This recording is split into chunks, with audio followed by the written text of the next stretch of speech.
We in the building. Check microphone. Microphone check.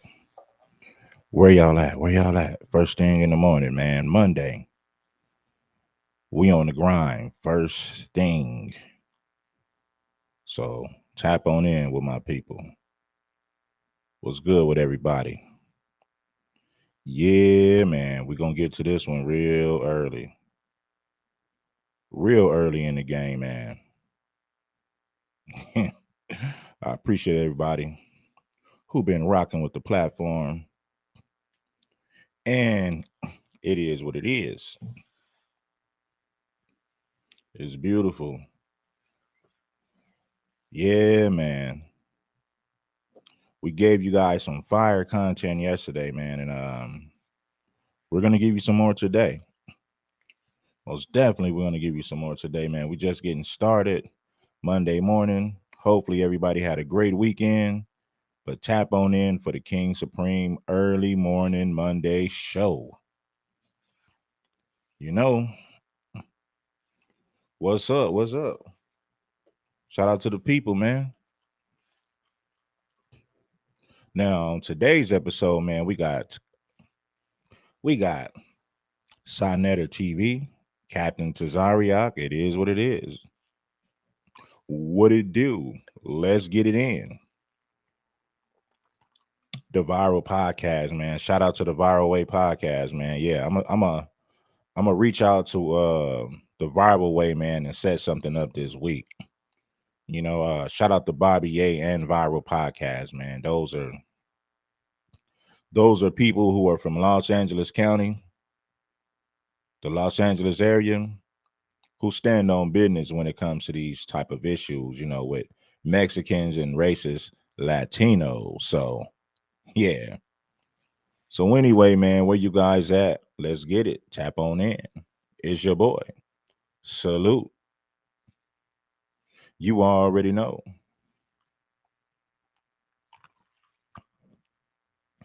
Are you ready for that action? What's happening? What's cracking? I appreciate everybody for tapping in with your boy. First thing, we gonna stay so clean.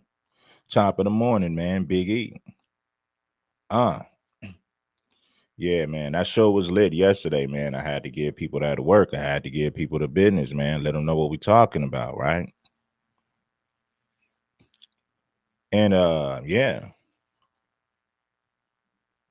But on this episode right here, man, we're gonna talk about Sonetta TV, Captain Tazaryach, and a lot of this stuff that's been going on, man. We're gonna dig into the conversation. Shout out to the nation.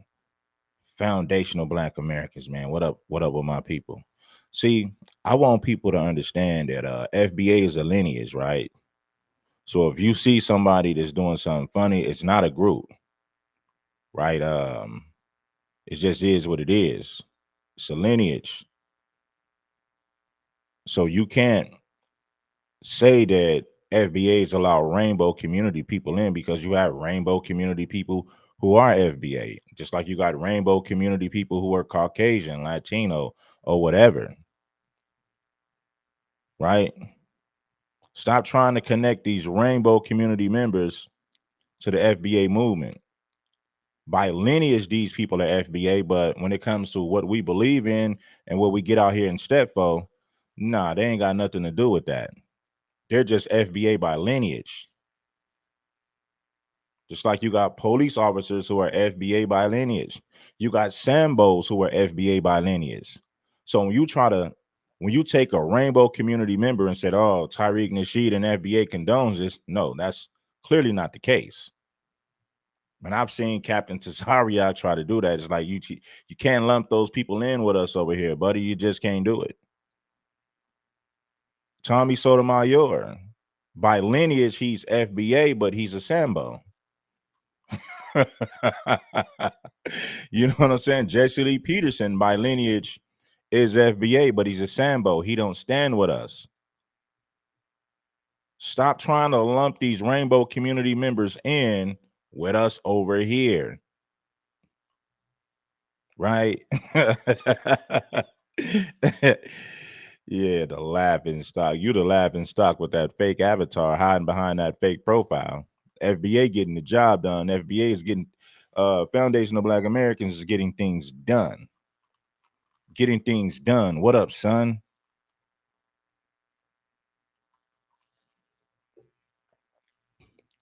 What a complete joke. Shout out to the people that's in the building. Let's get it first thing in the morning. How y'all feeling today, man? Yeah, this dude trying to lump rainbow community members in with the grassroots movement. Crispy mother is FBA. You know, Crispy cosplays as a tether, but Crispy is no tether. Don't get it twisted.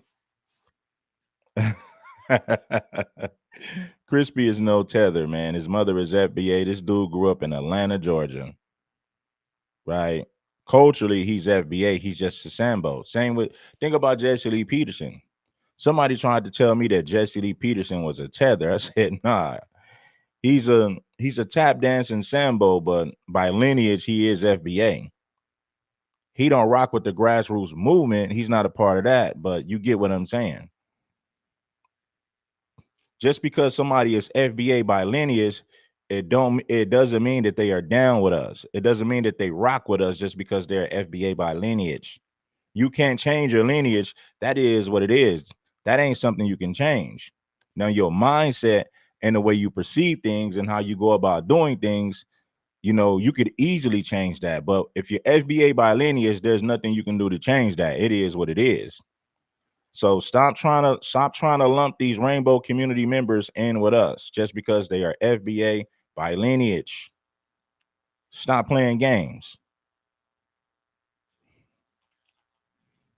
Anyway, let's get into this clip right here with this FBA stuff, man. Hit the like button. You know what it is, bro. You can have 300 friends on Facebook, commentary and all that type of stuff like that. So that part don't really bother me. But when you say that I'm clout chasing, but you're using my video to say that I'm clout chasing, that's Ain't that something? That's why I said you have become the clout. When you see people start taking your video right. or just putting your name in the title, that's Right. clout. That's what they do. But you know Because what? look, Sonetta, you too old to be foolish, right? Putting something in the title has nothing to do with clout. You're putting something in the title to let people know what you're talking about. That doesn't equate to clout chasing, right? Sonetta is outdated with a lot of this stuff. Shout out to Sonetta, but I believe that Sonetta is outdated. It's time for the new people to step in. You know, Sonetta is a dinosaur, man. You know, the way he does things and how he view things is like that's an old way of thinking. It's not going to work in 2026 moving forward. Sonetta has an outdated way of thinking. That's not going to work.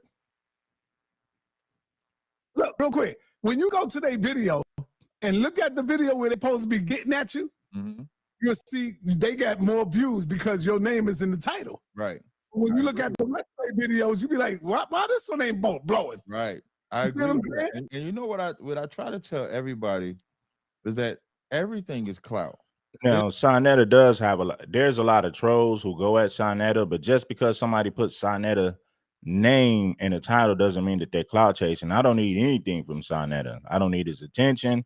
I'm using this video because I'm using this as an example of how his way of thinking is just outdated. It's a dinosaur way of thinking.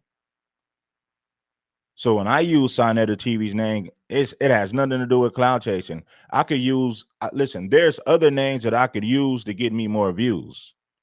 But I'm using Sonetta TV as an example to prove to you that this is a dinosaur way of thinking. You know what I mean?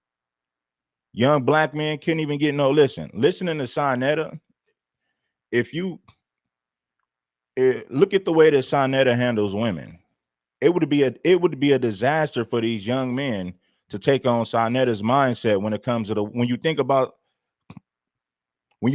how Sonetta and a lot of these old guys, when you think about how they deal with women, man, these young cats will get demolished, destroyed. by the modern day Jezebel, the 304s that we have in our community, they would literally destroy these men.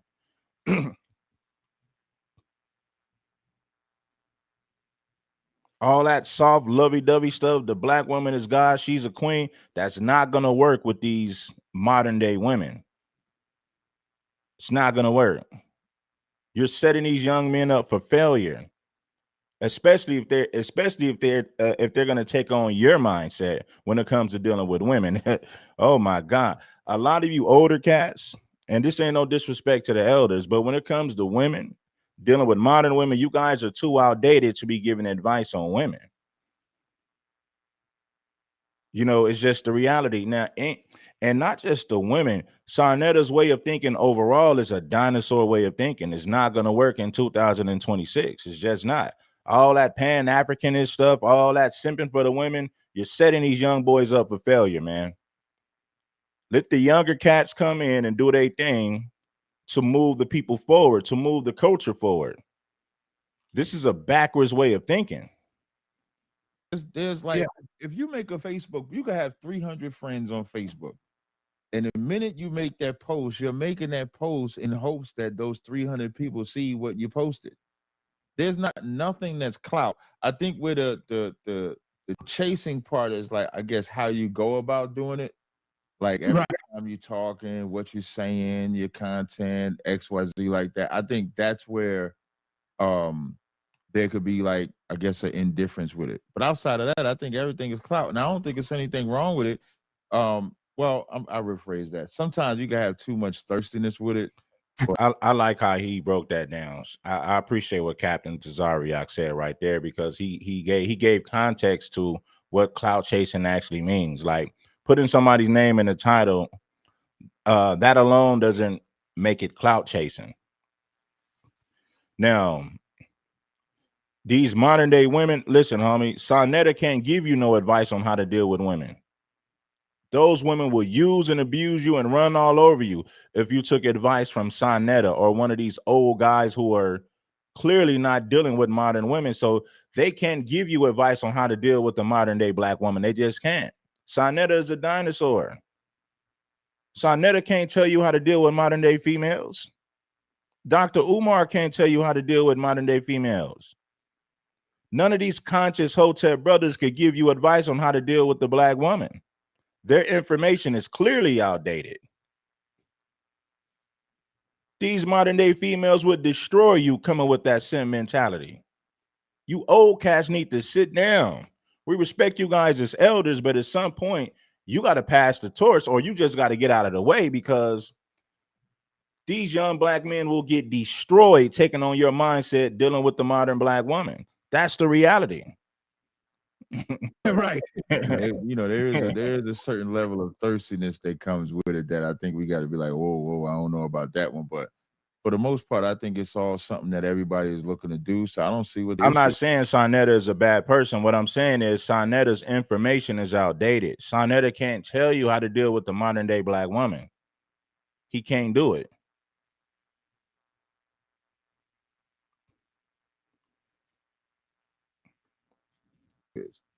I don't see what they right, man. Yeah, man. So I hear you. I wrote down a few questions myself. Okay. And the first, let's get right to it. We're gonna be talking about FBA, Foundation of Black Americans, and we want to see where this go. First of all, but I want to ask you, what do FBA believe? What is FBA? Let's start there. Why are you asking Captain Why are you asking Captain Tazaryach about FBA? That's like you asking Tariq Nasheed about Hebrew Israelites. I'm pretty sure he has some insight, but if you want to know about Hebrew Israelites, then you ask Captain Tazaryach.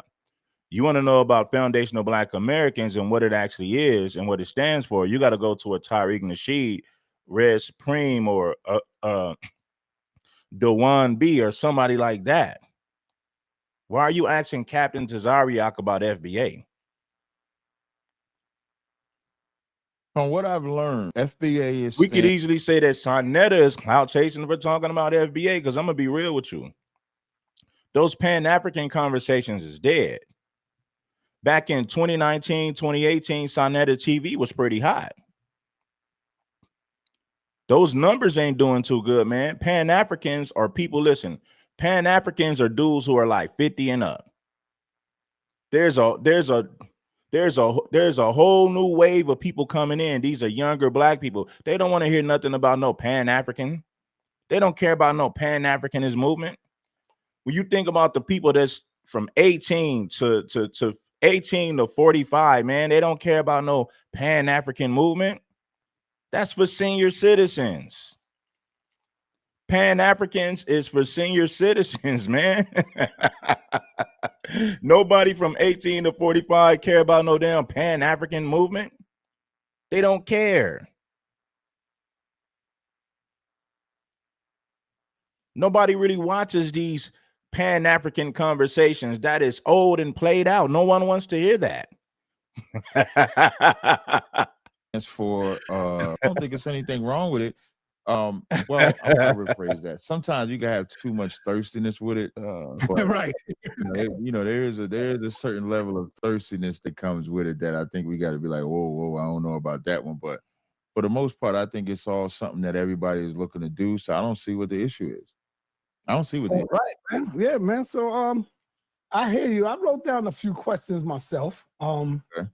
And the first, let's get right to it. We're gonna be talking about FBA, Foundation of Black Americans, and we want to see where this go. First of all, but I want to ask you, what do FBA believe? What is FBA? Let's start there.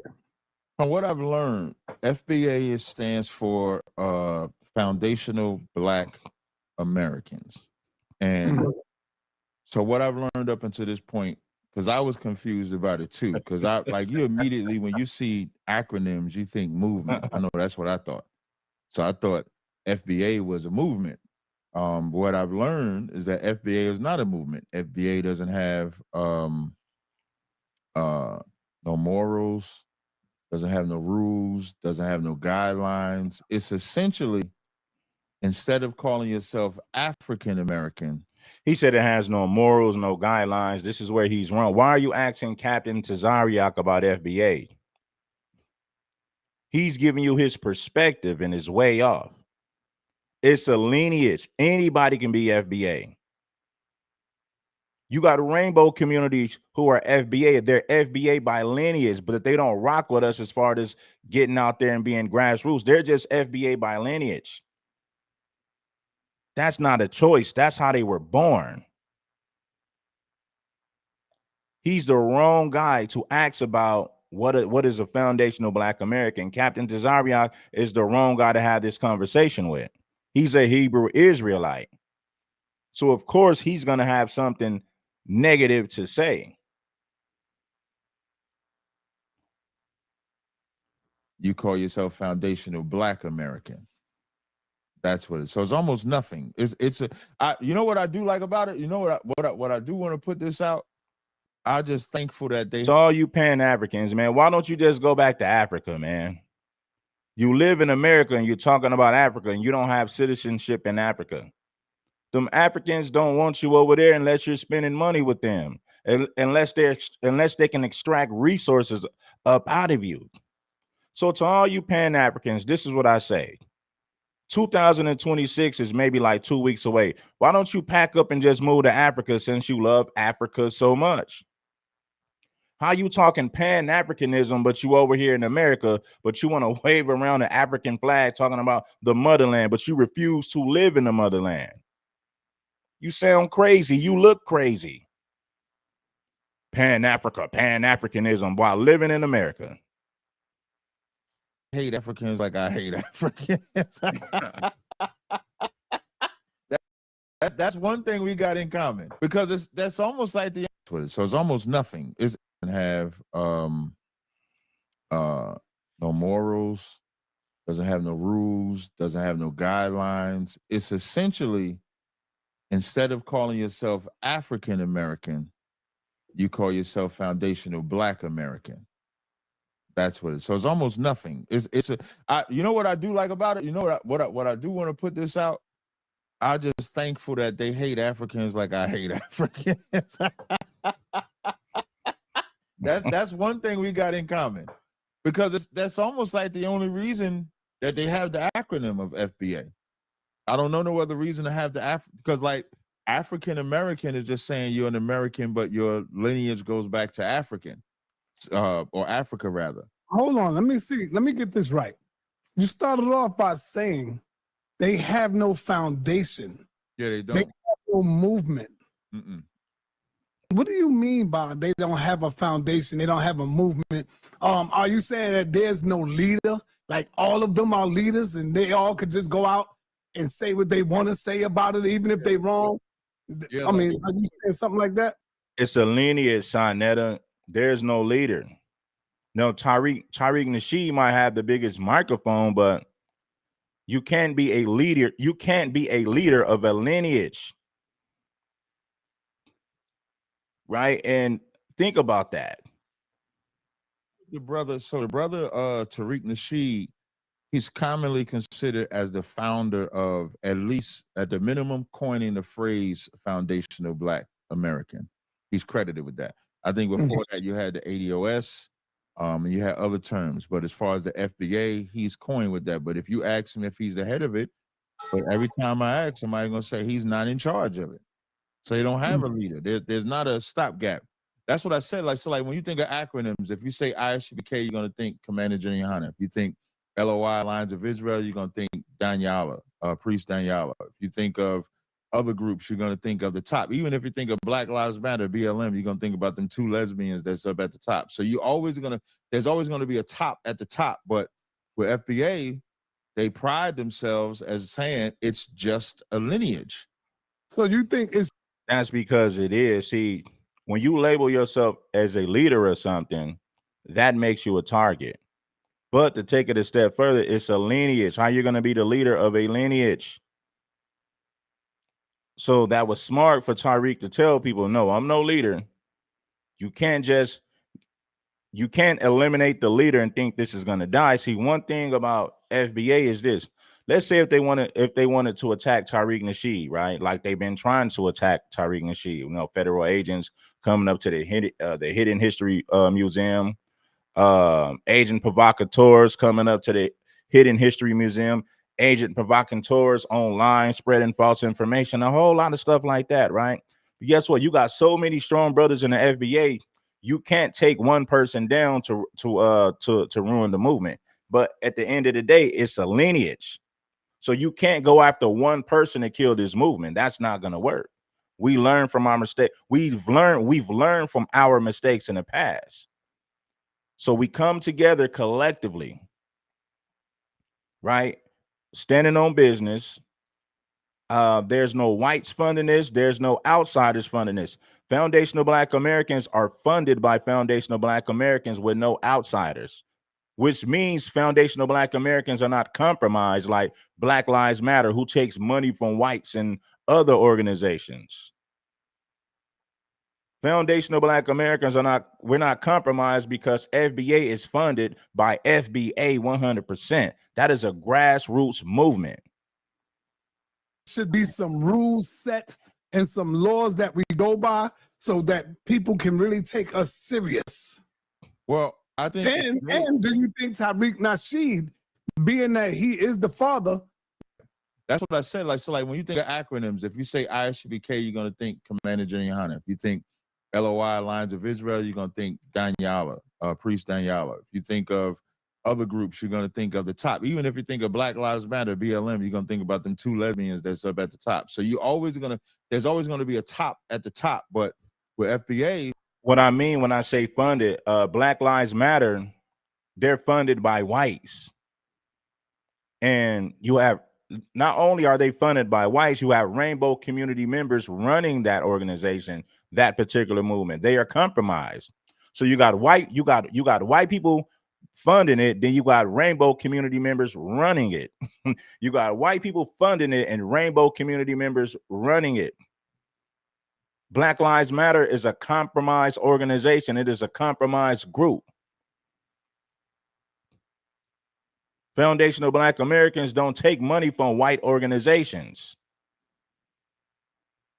Foundational Black Americans are not ran by rainbow community members. Although you have rainbow community members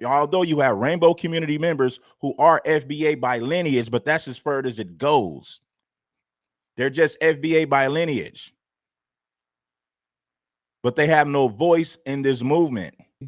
They pride themselves as saying it's just a lineage. So you think it should be some rules set and some laws that we go by so that people can really take us serious? Well, I think. And do you think Tariq Nasheed, being that he is the father, need to step up, put his foot down, and take charge, take command of this shit?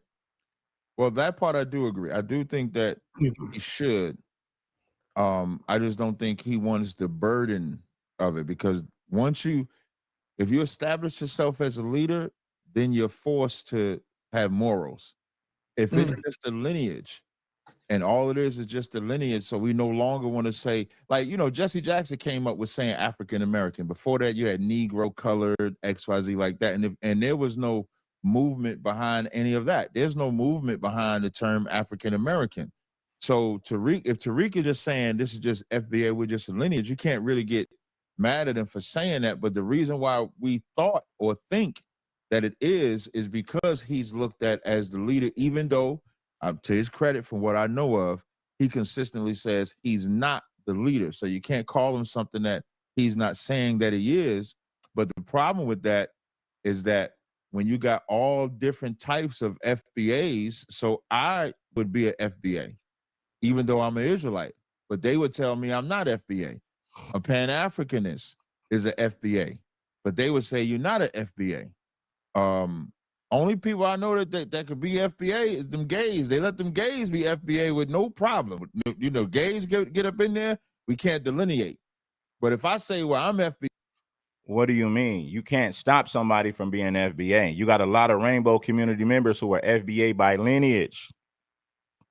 They don't have a microphone or a big voice in this group. They can't come over here to promote rainbow community agendas under the banner of FBA. That's not happening.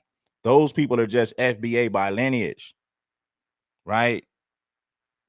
Your lineage is your lineage. You have no control over that. That's how you was born. So no, FBA don't let rainbow community members know. We don't let them do anything. Yeah, but I say I'm an Israelite, so I join myself to other ethnicities that they don't consider FBA. They would call me a tether or not an FBA.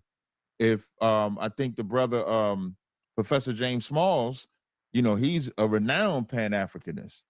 So now is he not FBA just because of his belief? Because then once you go in, he's FBA by lineage, but he don't rock with the FBA movement, like grassroots people and who rock with FBA. It's a movement, it's not necessarily an organization. FBA is a lineage. So Professor James Smalls is FBA by lineage, but he don't rock with the movement. He's a Pan-Africanist. Please understand the difference. To that world, now you do have rules. Think about that, Si.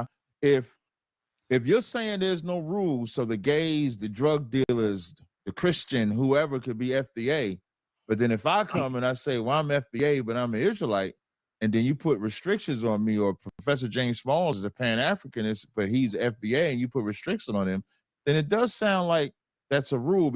We do have FBA people who are Hebrew Israelites. They don't rock with the FBA movement. They are Hebrews by lineage. You got Pan-Africans who are FBA, but they're not with the FBA movement. By lineage, they're FBA, but they are Pan-Africanists. That's the difference. Let's not get this stuff confused. We got 300 plus people watching. Make sure that you bless the like button. We got 300 people watching. Make sure that you guys bless the like button. Because I think a tether, to my understanding, is someone that's not a FBA. And then we got to get down to what makes a FBA. Is the FBA your mother and father have to be FBA?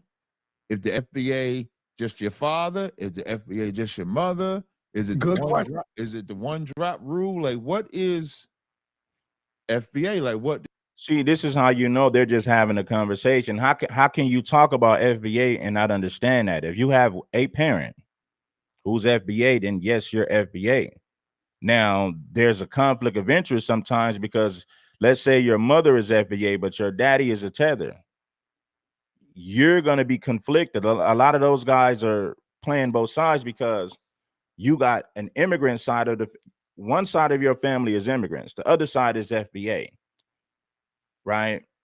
You don't want your immigrant people to get deported, so you might vote for open borders, which means you probably gonna vote for Kamala Harris because you don't want your family members deported. So that does cause a conflict of interest. You got one FBA parent and your other parent is a tether.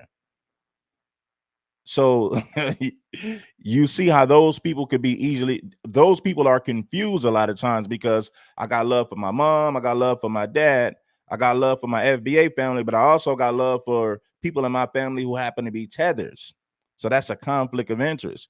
But a lot of people, man, let me give you an example. Make sure that you guys bless the like button. Tariq Nasheed will tell you Nipsey was FBA. Now, Nipsey Hussle's mother was FBA. His daddy is an East African. But at the same time, Nipsey Hussle is still FBA. He just got a African father. So you got to have a parent. One of your parents got to be a foundational Black American in order for you to be considered FBA, at least one of them. In my case, both of my parents are FBA. My mother is FBA. My father is FBA. So why ask Captain Tazaryach about FBA when clearly he doesn't know what he's talking about? He's speaking from his perspective, but he really don't know what he's talking about. So if you want to talk about clout chasing, this whole conversation is clout chasing because you bring a man on your show, you bring him to speak on FBA, and Captain Tazaryach is confused about FBA. He's confused about what it really means. So if you wanted solid information, you should have brought somebody who stands on FBA business. Not somebody who just speaks from their perspective, but they don't have the full understanding. And maybe he does. Maybe he's saying this to be funny. Do they classify like, because I know when they ask me, this the first question they'll always ask me, they'll say, is your mother and father foundational Black Americans? And so I say, yeah. But what if you're married to somebody that's not a foundational Black American? If your woman, if your husband, if your wife, or whoever is not. You got some people who rep FBA who got one FBA parent and the other parent might be Caribbean or African. And I see some of those people stomp 10 toes down for FBA. You got people with two FBA parents, but they're Sambos. They don't rock with the movement. They're just FBA by lineage. You got some riders. You got some people who are riders that push FBA and they got a parent who's a Caribbean or an African. So don't ever get that twisted. Jesse Lee Peterson is a foundational Black American, but he's a Sambo. He's FBA by lineage, but he don't rock with the movement. So why don't you ask Tariq Nasheed? Huh? Why don't you bring up somebody who's from FBA, why don't you bring up somebody who truly rocks with FBA, not somebody who's on the opposite side of that? Captain Tazaryach is not the guy that you should have a conversation with if you want to understand what FBA, if you want to understand what it actually means. He's not the guy to have this conversation with. FBA. Like what I always say about my good brother Sinetta. Sinetta, mother is Black, father is Puerto Rican. What would they consider Sinetta? Would Sinetta be FBA, or would he no longer be FBA because his father's is not what you call FBA? And so you got to have some rules somewhere. Right. You know what I mean? And I think it's important because if we get down to the nitty gritty, the FBA is just about the pipe dream of reparations. That's FBA. If you want to get to the nitty gritty. Put your mic on mute because you echo when I talk. And you know what? Leave it this way. Let me see if I fix it. Hold on 1 second. Let me come here. You tell me if it's better now. I'm just yeah. Testing. It sounds better. Okay. All right, no sweat. All right. Good. Now I ain't gonna lie. I'm gonna keep it real. I got feelings like everybody else, right? Mm-hmm. I've been fighting most of my life. Yeah, now it's echoing again. Oh wait, you know what? I just turned the setting. No, I just turned the setting off. I just turned it back on. All right, you should be good now. Testing 1 2. That's better. All right, yes. I've been fighting for black people for a long time, Captain. You know, listen, a long time. They hold don't on. know about the videos you got. Hold on. I put my life on the line for black people because I'm right here from America, from my mother. My mother raised me. So I'm fighting for our people. I put my, my life on the line many times. I've been arrested a few times for fighting against, the system. Right. And so I've walked with Dr. Khalid Muhammad. I've been a lot of places, man. And so for a brother from the FBA gets on and says, I'm not FBA. And when he said that, I ain't gonna front, I'm not gonna lie, it kind of. Some people, and I feel you on that because, I think that both parents should be FBA because there's no conflict of interest. But at the same time, we got people who do have a mother and father that's FBA, but they're Sambos. So I don't know about that because, like I said, I met people who only have one parent as FBA and they rock with the movement 10 toes down. But I get what you're saying. Like both parents should be FBA to be considered FBA. I feel you. I rock with you on that. But at the same time, like I said, I know people who are riders that have one parent that's an FBA. I know people who have two FBA parents, but they're Sambos. They don't stand for anything. They're making videos about black fatigue and goofy stuff like that. And these are people with two FBA parents. So it just depends on who you are and what you stand for at the end of the day. But I understand what you're saying, bro. Make sure that you guys bless the like button. It ain't nothing. Moderators, drop the Cash App in the chat. Let's move on with the content. Hurted me a little bit. You know why? And the reason I'm like, what are you talking about? I'm not a foundational black American. What are you talking about? Because I'm thinking that proves that you are, you're African. I'm not African. Right. They don't say African American. No, they don't say African American. Black American. Right. Mm-hmm. So it did hurt me for a minute, and I lashed out on them. I was like, "The hell," I went off on them, But now I'm over it now, and I'm looking at it, and so I want to ask you: do you think it's a possibility? No, there's a lot of people with one Mexican parent that still consider raza.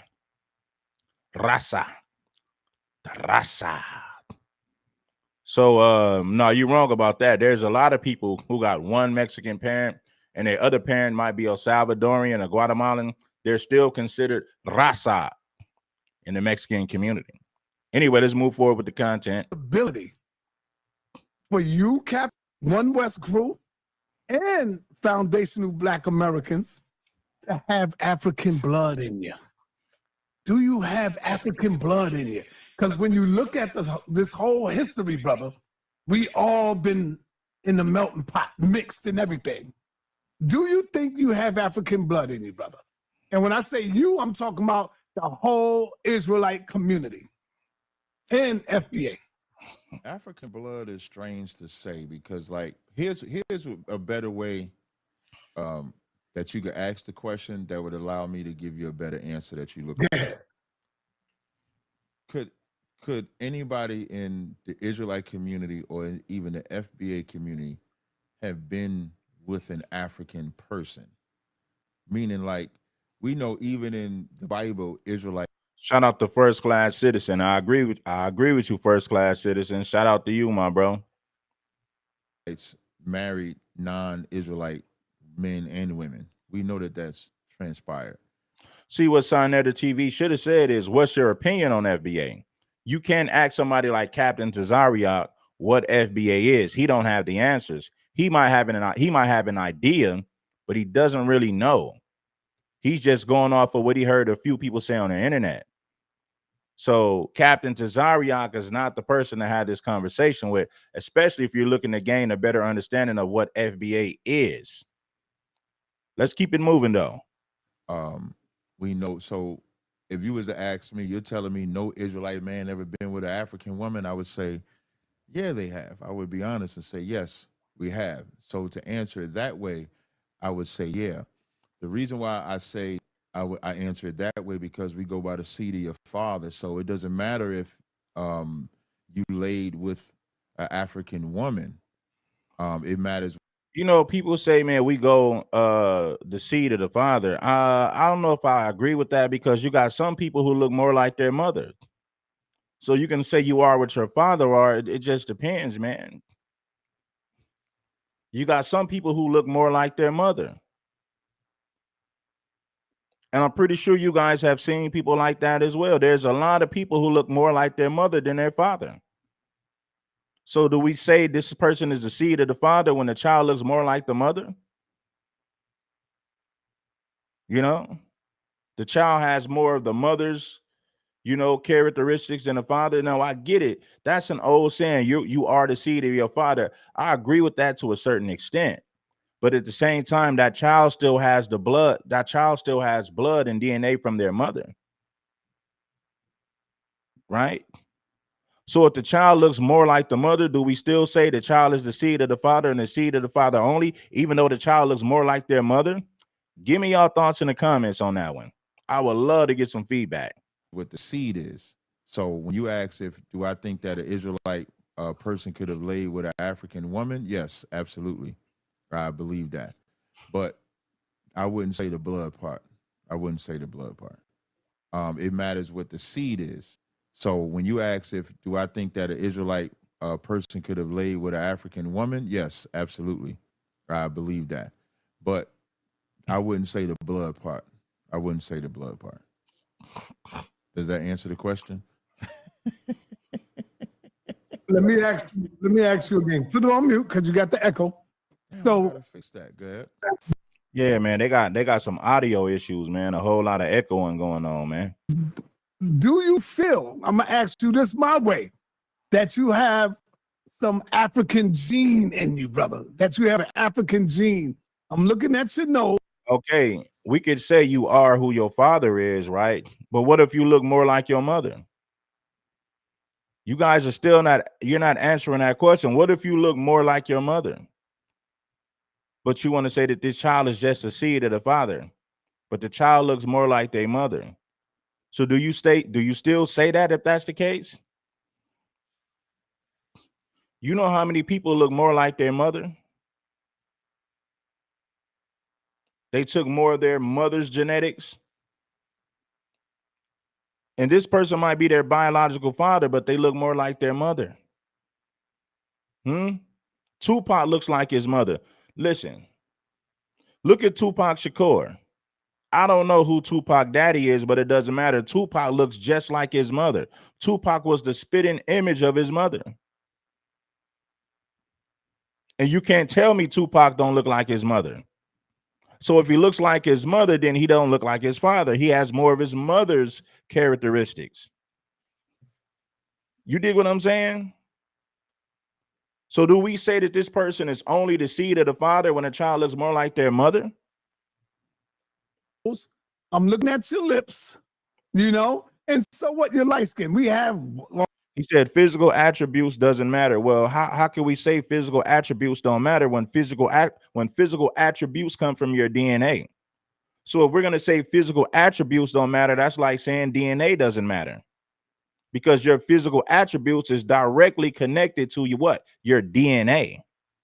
So we can't say that physical attributes don't matter when that's connected to your DNA, your genetic makeup. So we can't say that it doesn't matter. I get what you're saying. Ain't no disrespect. I'm just giving my thoughts and opinion. Give me some feedback. Brothers that's lighter than you. Do you feel that you have some sort of African gene in you, brother? I know you hate Africa so much that you try to separate everything, but you can't. I get what you're saying. There's no child. I get that. The father is the seed, right? There's no denying that. You gotta receive you need the seed of a man to have a baby. There's no disputing that. There's no disputing that. But when a child looks more like their mother, that means the child took more DNA from their mother because they have the mother's physical characteristics. You see the mother's you get what I'm saying. But there's no doubt about that. I've been preaching that for years. The man is the seed and the woman is the soil. The man is the seed and the woman is the soil.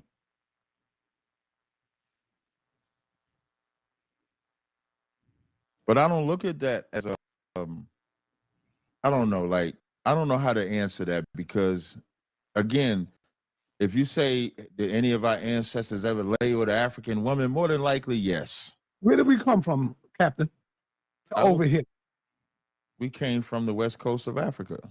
And you don't think you got African blood, African genes in you, brother? How long you been in Africa as an Israelite? We was in Africa about 1,000 years at least. You don't believe that you got African blood? Where do the FBA come from? They come from west coast of Africa too. You don't believe?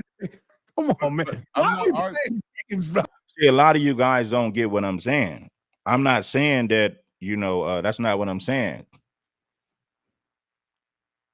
Some children look more like their mother. That's what I'm saying.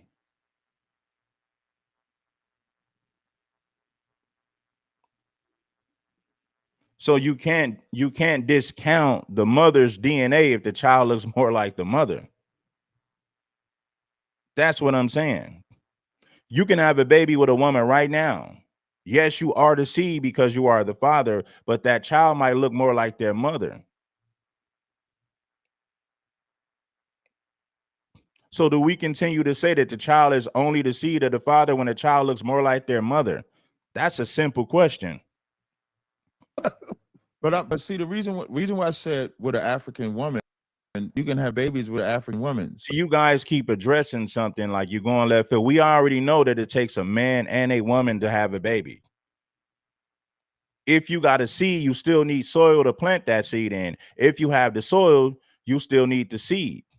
So there's no child. There's a combination. You need soil and you need the seed. The woman is the soil and the man is the seed. Nobody's disputing that. What I'm saying is, if the child looks more like their mother, do you just say, well, the child is the seed of the father, but the child clearly looks like their mother? Then what do we say about that? So you would inherit genetic traits from that African woman. You get the same amount of chromosomes. That's why I said the better way to ask me the question is, have we laid with them? The blood thing. Well, you can answer that if they laid. You wasn't there, but of course it did. Israelites? But that's what I'm saying. But that's what I'm saying. Hold on. Do Israelites have a DNA marker? Yes. And I wouldn't trust the white man. I wouldn't trust the white man's DNA marker information though, because I think every black person that takes a DNA for your ancestry is always going to say Africa. I think by default, I don't trust their DNA. So what I'm simply saying is that you get the same amount of chromosomes from the mother and the father. So if a black man laid with an African woman, you're going to get some of her genetic material.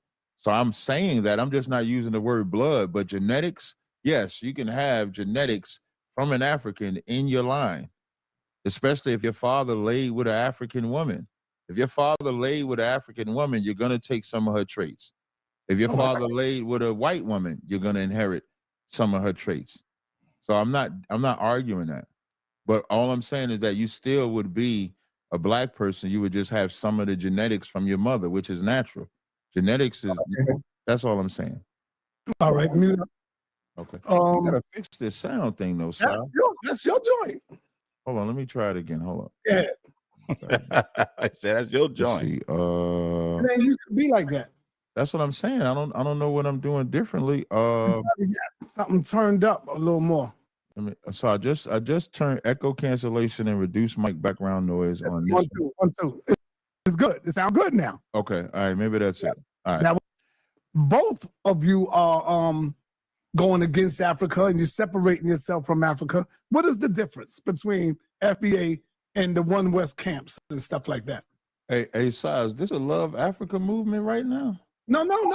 Remember yesterday I told you that I asked you a question. I said, save it for today. Remember? Right. No, I don't mind it. I just want to say that out loud. Yeah, that's the last question I got. No, listen, don't change your format just because I respond with a little heat. You can ask whatever question you want.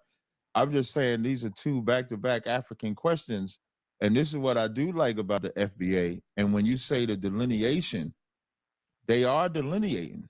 What FBA are doing, which I don't have a problem with that. I don't have a problem with their delineating. They're doing something like really. This brother named Lou Fax from Twitter, and I know him from Clubhouse, made a statement to say that the Israelites, we were the first one to delineate from Africa. There was nobody delineate. Malcolm and them wasn't delineating. Khalid, Farrakhan, Muslims, Christians. Nobody ever delineated from Africa or Africans until the Israelites came. So you could say we woke up the ADOS, we woke up the FBA. You're welcome. So I don't think FBA people were studying Hebrew Israelites. Most FBA people don't even know what a Hebrew Israelites is. Now, you might be right about what you're saying, but most FBA people don't really know too much. Some of us do, but a lot of us don't. Most FBA people don't care for Hebrew Israelites. So it's not like they were sitting back studying the mindset of Hebrew Israelites. No, that's not true. delineation would start with ISUBK. Even when you talk about, when I'm saying ISUBK now, even the brothers in Dimona, like Ben Ami and them, they didn't delineate from Africa. Rabbi Wentworth and Ford and Matthews, none of them delineated. It wasn't until ISUBK established ourselves in 1969 and we started saying we're not Africans that started happening. So and nothing wrong. I don't think there's anything wrong with that, because you do want to identify as yourself. But the difference with us and the FBA is, though, the FBA is delineating. You said Captain Tazaryach is half Samoan. I didn't know that. I didn't know the brother was half Samoan. You know, I didn't know that. I don't know too much about the brother. I know a few things, but man, I don't know. Give me some confirmation. Give me some confirmation on that. Is Captain Tazaryach half Samoan? That's what somebody said in the comment section. And to establish a brand new ethnicity is what it sounds like to me, because to have that term foundational Black Americans, they're saying our history starts here. Now, that part I think is ignorant, because it's, nobody would say, who would want their history to just start from slavery? Like, foundational Black Americans, the error that they make is that I want to open up the panel, but get us some more likes, man. We got 300 plus people watching, but we only got like 100 likes. Get us a few supporters and get the likes up. And as soon as we do that, I'll drop the link and bring you guys up to speed. Put some love and respect on the show, then I'll bring some people up. No problem. So I'm gonna wait another 5 minutes. Get the likes up, get us some supporters, and I will drop the link. No problem. Good point. I like that. Yeah, like, if you say foundational Black Americans and you're delineating or separating from Africans, then it's like you're teaching your kids that your history is just slavery. So it's damn near like the white man made you at that point, as opposed to our delineation is saying our history goes deeper than just being transported over here in slavery in America. Our history goes back to Israel. Our history goes back to the Bible. So we actually have a foundation. FBA don't have a foundation. They might as well just call themselves Black Americans. So I don't understand. So he said FBA don't have a foundation. What he's saying is the white man made you, because if you got Black Aboriginals and Africans, they mix, and then your lineage starts with slavery. So in the words of Captain Tazaryach, he's saying then the white man made FBA. The FBA is a white man's creation. That's what he's saying. Now, let me know if you guys agree with that. Stand the foundation without a foundation. Like, that's a question I would like to ask them. What is the foundation of, what does the F mean? Like, what is the F delineation? You got a lot of FBA people who are not Christians. Some of us are, but a lot of us are not. So it just is what it is. Is saying our history goes deeper than just being transported over here in slavery in America. Our history goes back to Israel. Our history goes back to the Bible. So we actually have a foundation. FBA don't have a foundation. They might as well just. And let's be real about Christianity. The white man manipulated Christianity, but the white man did not start Christianity. He just manipulated. He manipulated Christianity once he passed it down to Black folks here in America. But the white man is not the creator of Christianity. He just manipulated it. Let's set the record straight. Call themselves Black Americans. So I don't understand the foundation without a foundation. So the FBA is delineating to establish a brand new ethnicity, is what it sounds like to me, because to have that term foundational Black Americans, they're saying our history starts here. Now that part I think is ignorant, because it's, nobody would say, who would want their history to just start from slavery? Like foundational Black Americans, the error that they make is that. Good point. I like that. Yeah, like if you say foundational Black Americans and you're delineating or separating from Africans, then it's like you're teaching your kids that your history is just slavery. So it's damn. You can't ask Cat what FBA is. He has his perspective, he has his opinion. But if you want a better understanding, you need to speak to somebody else. You need to speak to somebody who's, you get what I'm saying. Captain Tazaryach is not the right person to have this conversation with. But, you know, he's entitled to have his opinion. You know, we can't stop him from having his own opinion about FBA. But that's like if you wanted to ask, that's like if Sonata sat me down and said, what is a Hebrew Israelite? I can only give you my perspective. I'm not the person to have a conversation with. Now, if you wanted to say, if you said, what's your opinion on Hebrew Israelites, that's one thing, but you can't have a conversation with Red Supreme to define what a Hebrew Israelite is, just like you can't have a conversation with Captain Tazaryach to define what a foundational Black American is. They're like the white man made you at that point. Americans, they're saying our history starts here. Now that part I think is ignorant, because it's, nobody would say, who would want their history to just start from slavery? Like foundational Black Americans, the error that they make is that. Good point. I like that. Yeah, like if you say foundational Black Americans and you're delineating or separating from Africans, then it's like you're teaching your kids that your history is just slavery. So it's damn near like the white man made you at that point. Our history is bigger than slavery. We did a lot of great things in this country before slavery and after slavery. You had black aboriginals here who've been on this land way before the white man showed up, right? So it runs deeper than slavery. And after slavery, we did a lot of great things after slavery. So our history runs deeper than slavery. Captain Tazaryach is not the man to have a conversation with if you're trying to gain a better understanding of FBA. At this point, we can say that Sonetta is just trolling FBA, because why would you? It'd be one thing if you said, Captain Tazaryach, what's your opinion on FBA? That's a whole nother conversation. But you can't have a conversation with Captain Tazaryach to get to gain an understanding of what FBA actually is. He can give his opinion. That's all he can do. He can give his opinion. He's entitled to that.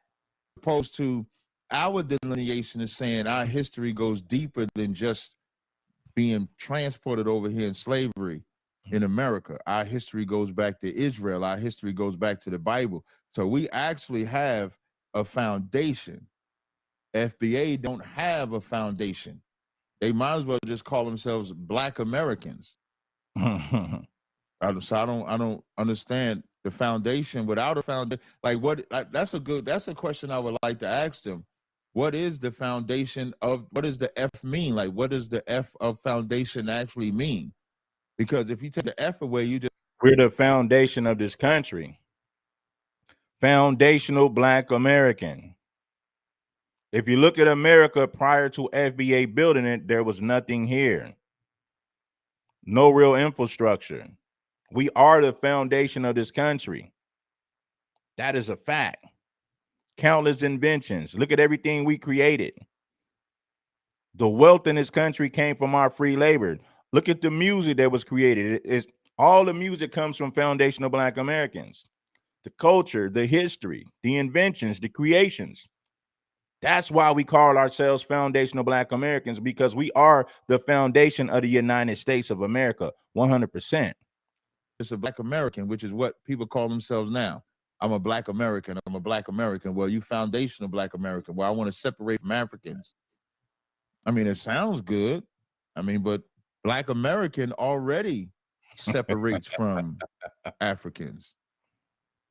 Technically, that again, I'm sorry. The mute. Let me ask you a question, man. Serious question. Are you clout chasing FBA because they are being talked about more now? Actually, no. So the FBA thing with my voice, with my commentary, started, I think, in the beginning of October again. Prior to that, I hadn't talked about FBA. So back in January, I had went on Twitter. Twitter is the worst place to learn about FBA. Because on Twitter is just a bunch of people. And what we find it out on Twitter, that Elon Musk just put this thing where you got to put your location. So if you're rocking with the content, make sure that you bless the like button and support the show. If you're truly rocking with FBA and we stand on business. Yeah. Elon Musk made it to where you got to put your location. You got to put your location. That's what you got to do. Right. And when you make a post, it actually tells you where you made the post from.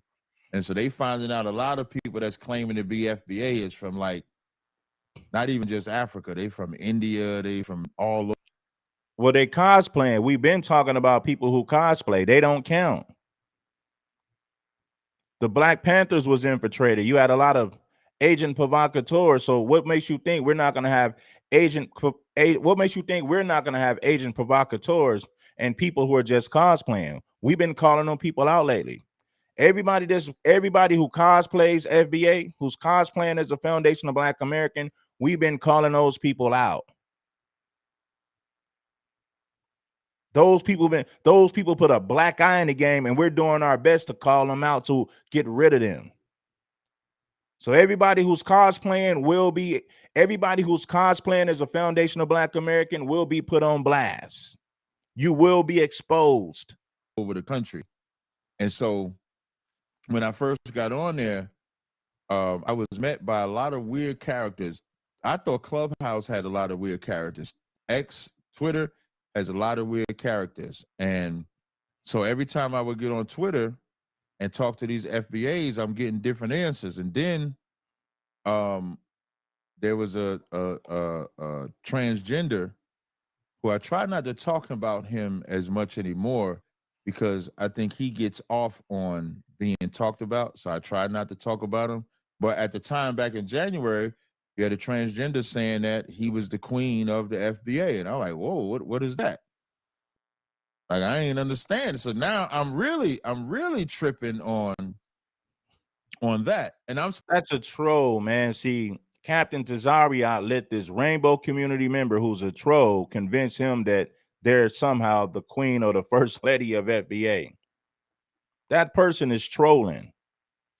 Instead of Captain Tazaryach saying, okay, this person is clearly trolling, he tried to connect that person, that individual, with the FBA movement and say, see, this is the type of behavior that FBA tolerates. You got rainbow community members that's at the top of the food chain in the FBA movement. When that was a bold-faced lie. Clearly, that person was just trolling.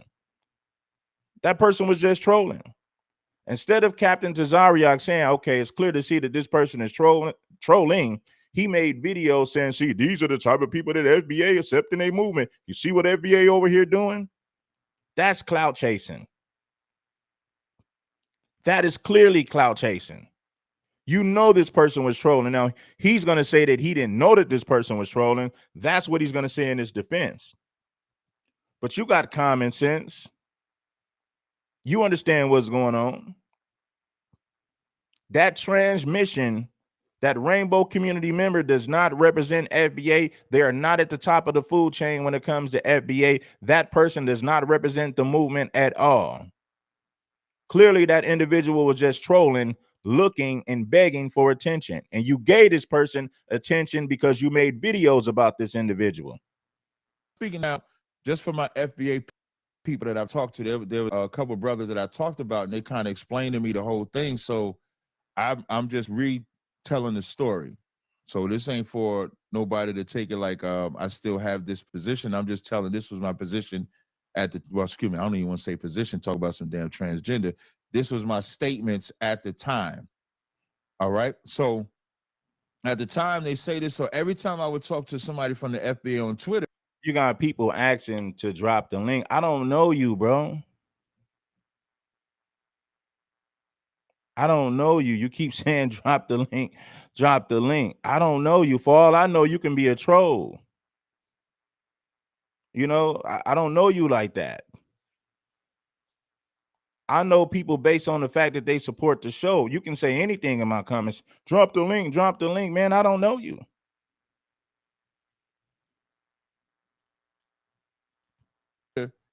they would say, some people would say this is just a troll. You got people who say, drop the link, drop the link. Why don't you support the show? You know what I'm saying? I don't mind dropping a link, but damn. Not real.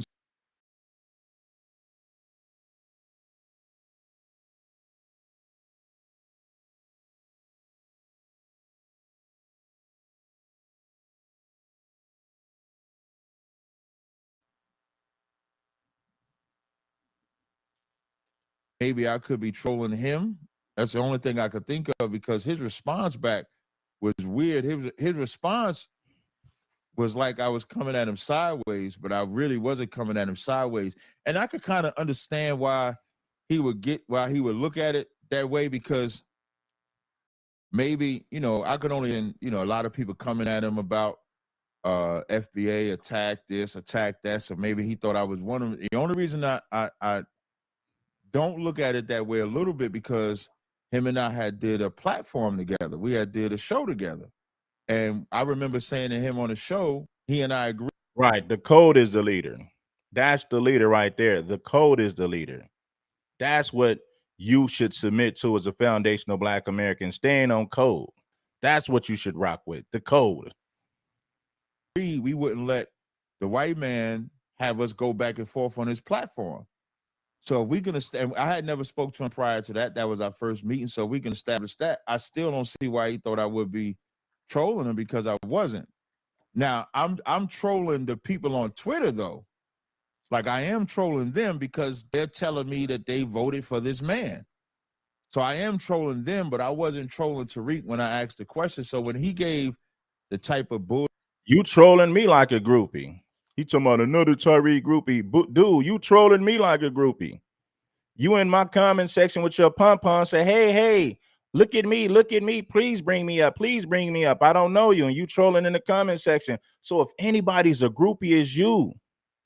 You got your pom-poms, you got your mini skirt on, you're dancing, you're saluting, you're waving your pom-poms around to get my attention. So if anybody's a groupie, it is you. You've been twerking in my comment section since I started this live stream.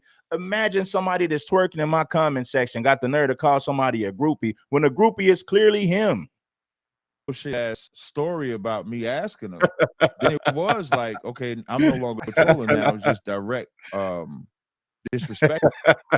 You got somebody twerking in my comment section with a mini skirt on, got the nerve to call somebody a groupie. At that point, I'm not even so much disrespect to him, because I ain't really said too much about him, other than I do think that FBA is a hustle. Now that's not disrespect. That's just what I believe it is. I think the FBA is the new hustle, because they believe they're getting reparations. So their delineations is the hope that the white man gonna give them some money, and they don't want Africans laying claim to that money. And we know them Africans is the greatest scammers on the face of the planet. Them Nigerians will scam the shit out of you. So that's why they delineate. That's the only code they on. The only code FBA is on is that if it comes to them reparations, we want to make sure only foundational Black Americans get it. That's the He said that's the only code that FBA is on. Now you're not being honest. That's the only code that FBA is on. The only code that we stand on is we're trying to keep Africans away from reparation money. That's the only code. Come on, Captain. You're not being honest. There's way more to being the foundational Black American than reparations. Reparations is just one part of it.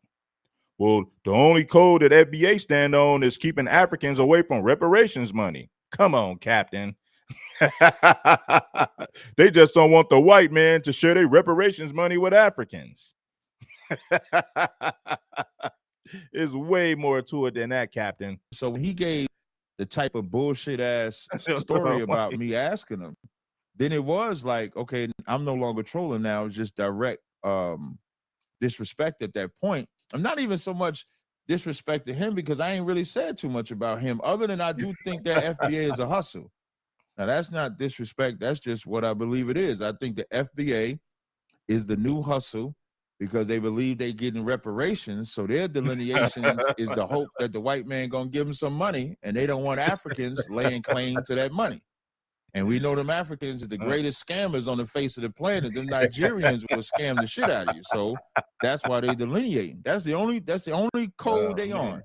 The only code FBA is on is that if it comes to them reparations, we want to make sure only foundational Black Americans get it. That's the only code they got. So back in January, I talked about it, and then I retold that story in October, and that's kind of what made it seem like I'm talking about it now when I'm just the same way I'm answering your question is the same way I was talking about it back in October, but then it caught fire. A couple people talked about it online, and so it's become a big thing. And so, no, am I cloud chasing FBA? No, because if I was cloud, get us a few supporters and I'm gonna drop the link. Put a 1 in the chat if you believe that Captain Tazaryach is trolling FBA. Put a 1 in the chat if you feel like Captain Tazaryach is trolling FBA. Cloud chasing FBA, I would have been talking about it back in January. Well, some people feel that you are cloud chasing FBA. Some people feel that you are trolling FBA, Captain. You know, he said the only code that FBA stand on is keeping tethers and Africans away from reparations. Because when a white man gives FBA money, they don't want to share it with Africans. That's the only thing that FBA stand on, according to Captain Tazaryach. That's the only code they got. So back in January, I talked about it, and then I retold that story in October, and that's kind of what made it seem like I'm talking about it now. And I'm just the same way I'm answering your question is the same way I was talking about it back in October, but then it caught fire. A couple people talked about it online, and so it's become a big thing. And so, no, am I cloud chasing FBA? No, because if I was cloud chasing FBA, I would have been talking about it back in January, February, March. It would become a part of my mantra today. But it's not like I'm talking about it now because I was asked a question about it. Like I would imagine you and I doing this interview, somebody may take this interview, make clips about it, and then I got to talk about it again. But outside of that, I don't have to talk about FBA because FBA is nothing. If you want to know my position on FBA, it is absolutely nothing. It's nothing but African American. Instead of calling yourself African American, you call yourself foundational Black American. They tell you they don't have no rules. It's just lineage. So, and I would love for whoever said that. Who said that FBA don't have no rules? It's only a lineage, but there's no rules. Who said that? Where is he getting this information from? Yeah, to be a FBA, there's no rules to FBA. You can do whatever you want to do. And the only thing that FBA stand on when it comes to code is keeping Africans away from that money that the white man gonna give them. FBA ain't got no code. But as we have this conversation, if someone wants to try to correct that, by all means, they can come up here. It's nothing but African American. Instead of calling yourself African American, you call yourself foundational Black American. They tell you they don't have no rules. It's just lineage. So, and I would love for, as we have this conversation, if someone wants to try to correct that, by all means, they can come up here and correct and tell me what morals and rules and laws they got because they don't have none. Right. Good. Good. Let me ask you. You mentioned. So Captain Tazaryach believed that there's no rules. You can do any and everything and still be considered FBA. Words of Captain Tazaryach. Tariq Nasheed. Well, let's say this, Captain Tazaryach. You was over there with Tommy Sotomayor. Now, I've had conversations with Tommy Sotomayor, but you don't see me on panels with Tommy Sotomayor every week like Captain Tazaryach. So Is it safe to say that Hebrew Israelites don't have a moral code because Tommy Sotomayor was begging white people for acceptance, and yet you still continue to do podcast after podcast with him until you fell out with him? Why would a Hebrew Israelite who stands for blackness want to be close, want to be cool with Tommy, want to do live streams and hang around with Tommy? I mean, what do you have in common with Tommy? Tommy is a Sambo. Tommy stands for nothing. Tommy was begging white folks for acceptance, and you called Tommy Sotomayor your brother. I seen Captain Tazaryach call Tommy Sotomayor his brother. Now, it'd be one thing if you had a cordial conversation with him, but you was hanging with Tommy. You did several live streams with Tommy every week. I mean, you was on panel after panel with Tommy Sotomayor. You even called the man your brother. So we could say, well, Captain Tazaryach, you have no code. Because if you stood for anything, there's no way that you would call a Sambo like Tommy Sotomayor your brother. How about that? I mean, I'm just saying. What is your issue with my brother Tariq Nasheed? You got some issues with my brother or what? What's going on? No, and I have no issue whatsoever. I mean, this dude was hanging around with Tommy. How you gonna say FBA has no moral code when you was hanging around Tommy? He even called the man your brother. You did several live streams with this man every week. The man even brought you to his house. Why would a Hebrew Israelite who stands for blackness or whatever you want to say, you're an Israelite, maybe you don't call yourself black. What would you have in common with Tommy?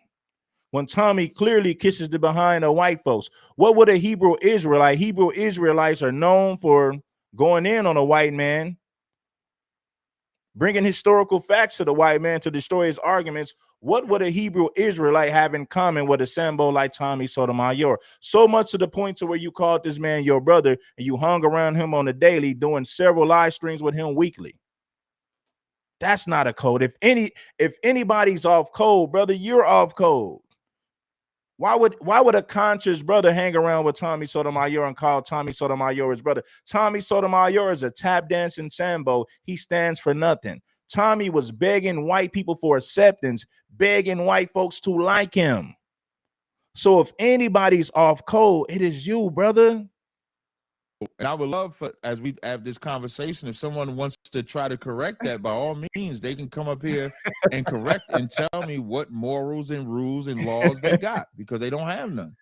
Right. Good. Let me ask you, you mentioned Tariq Nasheed. What is your issue with my brother Tariq Nasheed? You got some issues with my brother or what? What's going on? No, and I have no issue whatsoever with the brother. I think it was a misunderstanding. How you gonna say FBA don't have a code, but you was hanging around with Tommy Sotomayor? Called the man your brother.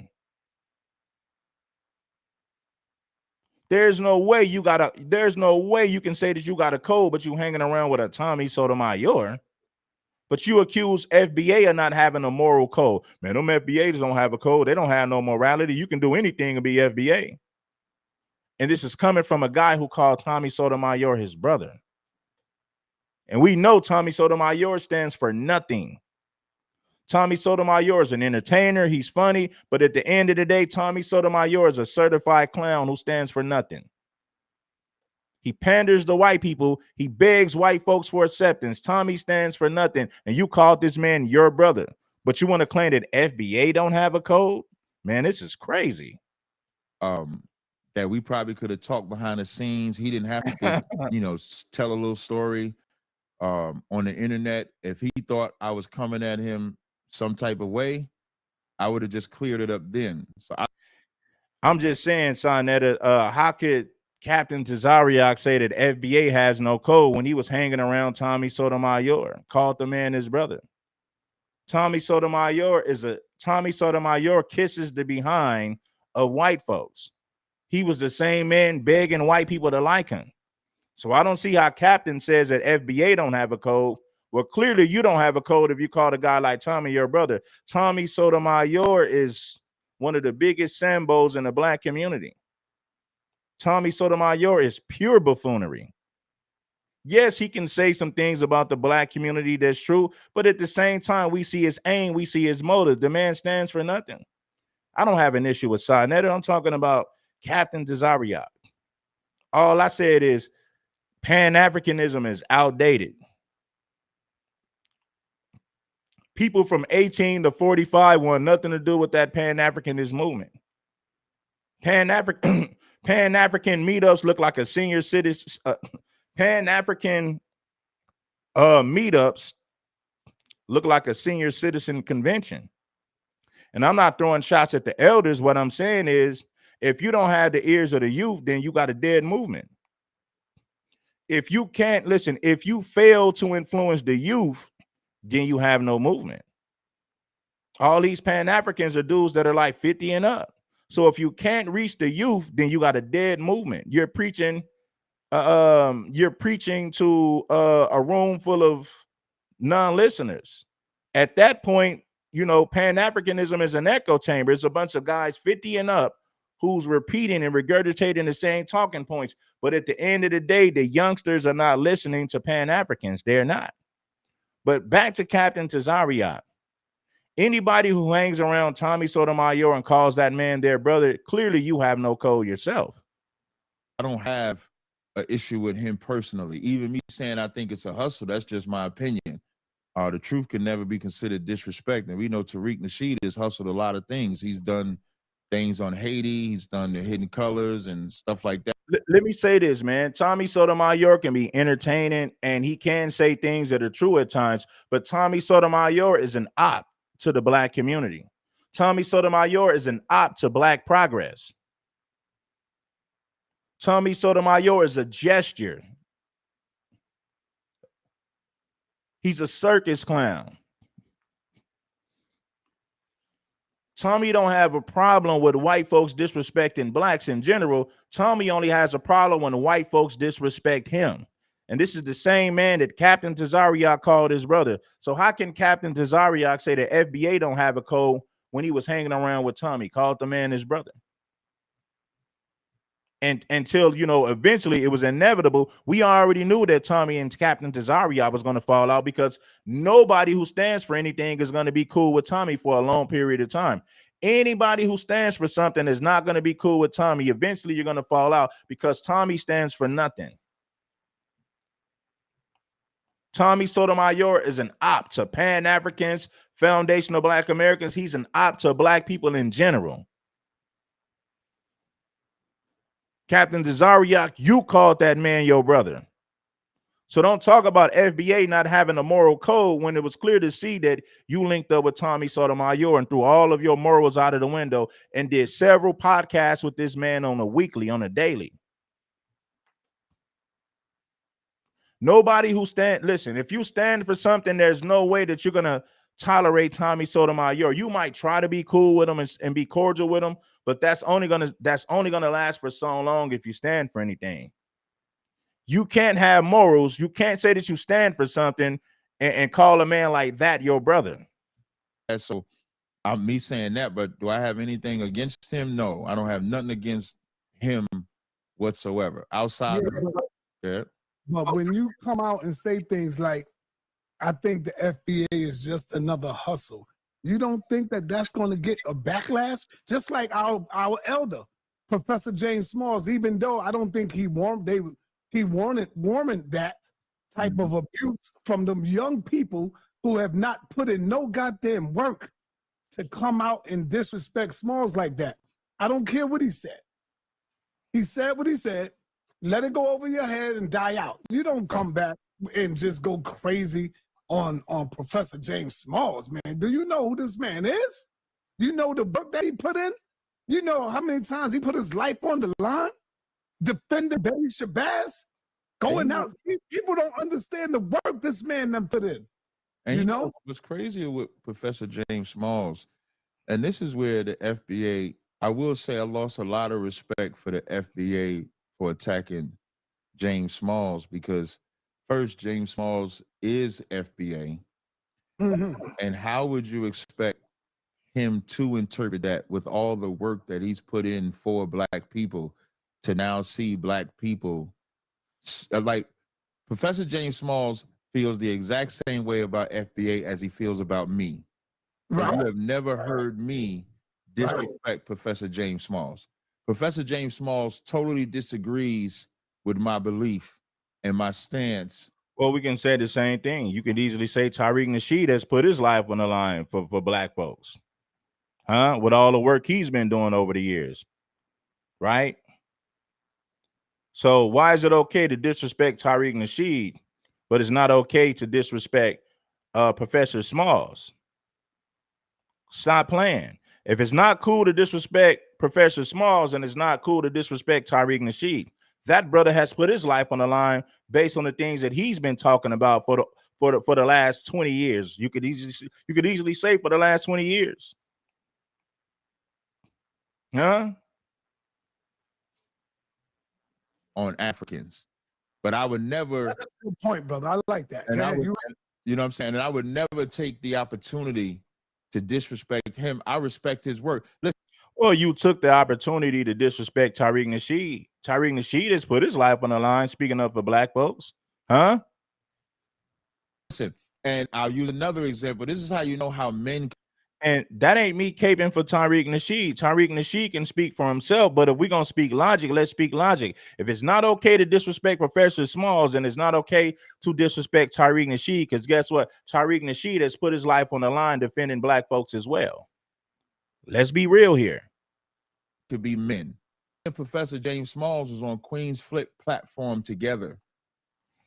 Professor James Smalls, but through Sinetta. A lot of people don't know that Sinetta hooked that up. So me and Professor James Smalls was on Queen's Flip platform.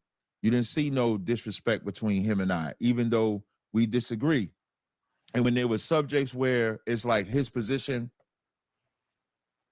might be slightly different than mine based on our beliefs, still wasn't no problem, still wasn't no issues or none of that, because I can respect somebody that has put work in enough to where, although I disagree with his position, this ain't the day to argue. This ain't something we got to argue about. And I can respect why he would say the FBA shouldn't be doing this against Africans just from his position. And then the difference between what. This is the problem that I got. This is the problem that I have with Professor Smalls. He says nothing about the disrespect that Africans have for FBA. But he wants to talk about the disrespect that FBA has for Africans. He's one-sided. You from America, brother. You're not from Africa. Instead of him defending, we don't need him to defend us. I'm just saying, but I've never seen Professor Smalls call out. I've never seen Professor Smalls call out Africans for anything. I've never seen him call out Africans for anything.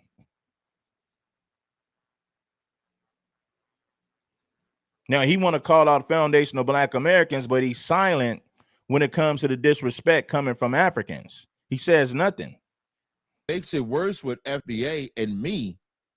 My difference with Professor James Smalls would be, I'm saying we are not Africans at all. The FBA are saying, yeah, we're African. If he called out Tethers, then give me an example, because I've never seen a man call out Tethers. You know, I just never seen it. But if he did, then hey, it is what it is. We're Africans, but we passed that. So it's worse what the FBA are doing with. Well, that's not enough. If he only said it once, then that doesn't count. He was just saying that to save face. He was just, if he only called him out one time, he was just doing that to save face. But for the most part, that's not what he does. That's not his MO. Nah. Professor James Smalls, because what the FBA are doing is just rejecting and saying, well, we done been separated from that history so long, we're no longer going to be considered that people. That's why Professor James Smalls looks at it the way that he does, the reason why he look at it as COINTELPRO, because, and I would look at it that if I was a Pan-Africanist and I'm saying our history is deeper than slavery, our history goes into these west coasts of Africa, and then you got some Black people saying, nah, we ain't them people no more, I would say there's some white man shit too. Because of I would, you know what? I would kind of say, yeah, we are our own people now. because we've been over here for 300 plus going on 400 years. And so we are our own people, because guess what? Jamaicans come from Africa, Haitians come from Africa, but nobody, Jamaicans don't call themselves African Jamaicans. They just say we're Jamaicans. Haitians don't call themselves African Haitians. They just call themselves Haitians.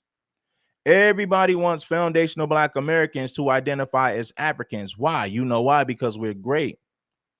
They want to attach themselves on, they want to latch on to greatness. That's why they want us to label ourselves Africans. They're not pressing we're the only group of people outside of Africa that they are pressing to call, like they want us to identify as Africans bad. But they don't care if Jamaicans identify as Africans. They don't care if Haitians identify as Africans. They only care if we, as foundational Black Americans, they only care if we identify as Africans. So what does that tell you? They want to latch on to greatness. If you don't care about Blacks from other countries, if you don't care about them identifying as Africans, don't care about us identifying as Africans. We don't want to. We don't have to.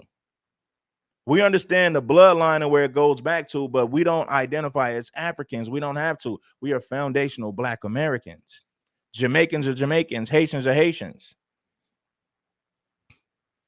I've never seen Africans press Jamaicans to identify as Africans. I've never seen Africans press Haitians to identify as Africans. They only do that nonsense to us, and I think we know why. We no longer speak our language. We no longer speak the culture of African and have the culture of Africans. Now, that's not saying we don't have the blood of the African people, of our people. I gotta say this, man. I gotta give an apology to Sonetta, man, because I was under the impression that Sonetta was on this super Pan-African stuff, right? So my apologies to Sonetta. I think Sonetta is a good brother. Now, some of the stuff the older guys talk about can be a little outdated, but I still got a lot of respect for Sonetta and what he's been doing. So salute to Sonetta TV. It's all love, my brother. No disrespect. But I would say we are our new people and we are our own people today. That's just my perspective. Like everybody else, right. Shout out to Sonetta TV for standing on business with this one. So I have nothing disrespectful to say about Sonetta TV at all. Because what the FBA are doing is just rejecting and saying, well, we done been separated from that history so long, we're no longer going to be considered that people. That's why Professor James Smalls looks at it the way that he does. The reason why he look at it as COINTELPRO, because, and I would look at it that if I was a Pan-Africanist and I'm saying our history is deeper than slavery, our history goes into these west coast of Africa, and then you got some Black people saying, nah, we ain't them people no more. I would say that's some white man shit too. Because I would, you know what? I would kind of say, yeah, we are our own people now. Because we've been over here for 300 plus going on 400 years. And so we no longer speak our language. We no longer speak the culture of African and have the culture of Africans. Now, that's not saying we don't have the blood of the African people, of our people. But I would say we are our new people and we are our own people today. That's just my perspective. Like everybody else has their opinion, brother. That's all I'm saying. I don't have an issue with that. I'm explaining why somebody that's a Pan-Africanist, like Professor James Smalls is, why he would have an issue with that. I don't think we're from my position, F Africans. I have nothing for them. That's Captain Tazaryach speaking, y'all, not me. I'm not saying none of that, bro. See, I'm not saying F Africans. I'm just holding the Africans accountable who has disrespect for foundational Black Americans. Now, Captain Tazaryach, he's against Africans and foundational Black Americans. He's a Hebrew Israelite. Now, my thing is this. How you going to say we have no moral code when you're the one that was linked up with Tommy Sotomayor and called the man your brother? I'm not saying there's something wrong with you doing a show with him and just talking to him to gain a better understanding of where he's coming from, but you hung around the man. You got so comfortable with that man to the point to where you called that man your brother. Tommy Sotomayor tried to form an alliance with racist rednecks. Let me repeat that. Tommy Sotomayor tried to form an alliance with a bunch of racist rednecks. And when he found out that those people didn't like him and they continued to disrespect him, then he went off and he had a problem. But as long as they was disrespecting black folks in general, Tommy didn't have a problem with it. Tommy only had a problem when those rednecks disrespected him personally. So that shows you what type of man he is. You got the nerve to talk about a moral code. I'm not saying that. We need some alliances, and that's it. Go ahead. So, but for Professor James Smalls, who's put in, I would. Tariq Nasheed was cool with Tommy Sotomayor in the early days. Tommy Sotomayor wasn't doing what he does now. Tommy Sotomayor has crashed completely out. During that time, he was just talking about ratchetness and ignorant stuff in the black community. He wasn't doing the type of stuff that he's doing now. He wasn't begging white people to like him back then. So if you're talking about Tommy Sotomayor back in 2013, – 2014, it's not the same. When Tommy Sotomayor found out that the black community was going in on him for his behavior, he started crashing out and caping for white folks. By that time, Tariq Nasheed already separated from him and said, I don't want nothing to do with him because he is what he is. I'm gonna bring up Sonetta TV, man. I'm gonna bring up Sonetta. You got it. You got it, Sonetta. If you're there, brother, you got it. Yeah, peace and blessings to you, man. Peace and black power to you, brother. I'll be watching you sometime, so I want you to know I'm not new to you, man. I'm not new. All right. I agree with everything you said about Tommy Sotomayor. He act just like a female, brother, just like a damn woman. I don't know if you've seen the other video I did, but when I jumped on his panel because he was disrespecting and violating black women. And so when I jumped up on his panel, this was like about a month ago. I went up there and I started calling him coons and all kind of shit, and he kicked me out. He kicked me out. I ain't even get like 5 minutes in, right? So he kicked me out, and when he kicked me out, he started talking mad stuff about me where I couldn't defend myself. And Captain was like, yo, why y'all kicked him out? Y'all should have let him stay up so he can, defend himself. But Captain Tazaryach, man, Captain is a good brother. Captain is good, man. He's a good dude, man. Yeah, I don't have nothing against Captain. I just my thing is this. I don't have nothing against Africans. I even call out FBA people that's off code. Yeah. So I don't have no problem calling Africans out that's off code. But my thing is this. After all this stuff Tommy Sotomayor did, he said he told white people to arm themselves and fire upon black children. Wow. He did a video 2 weeks ago saying he want the Klan to come back to deal with black folks. I'm like, why would you call a man like that your brother? Right. Now, it's one thing for you to have a conversation with him to see where he's coming from, but Tommy Sotomayor has taken things too far. Does he say things about the black community that's true? Of course, some of this is just obvious, but Tommy Sotomayor has made it clear that he's an op to black progress. He don't have a problem when white folks disrespect us. He only has a problem when they disrespect him. Right. Yeah, him. So that's why, because I even had conversations with Tommy, but after a while, it's like, man, I can't be cool with that because I'm from our people. I would never co-sign white folks arming themselves and firing upon us just because they feel a certain way and they're not even being attacked. Tommy said, if you see black folks walking towards you, fire upon them because of this and that. I'm like, no, why would you make a video instructing the white folks to do that to our people like that? That's crazy. Yeah, you don't do that. But see, one thing about Captain, though, Captain is different from Tommy. I think Captain just go up there, and I know he's probably looking because I told him. I said, yo, Captain, go check the brother out. And I asked him, I said, yo, you should let the brother do an interview with you, man. He don't mind. He said he just don't want to go up there talking about Tommy. Not because he's scared. He just don't want to go back and forth with him at all. Right. That's all it is. Yeah. But he would come do an interview with you, man, and sit down and talk about the FBA. And, I disagree with my brother on the FBA.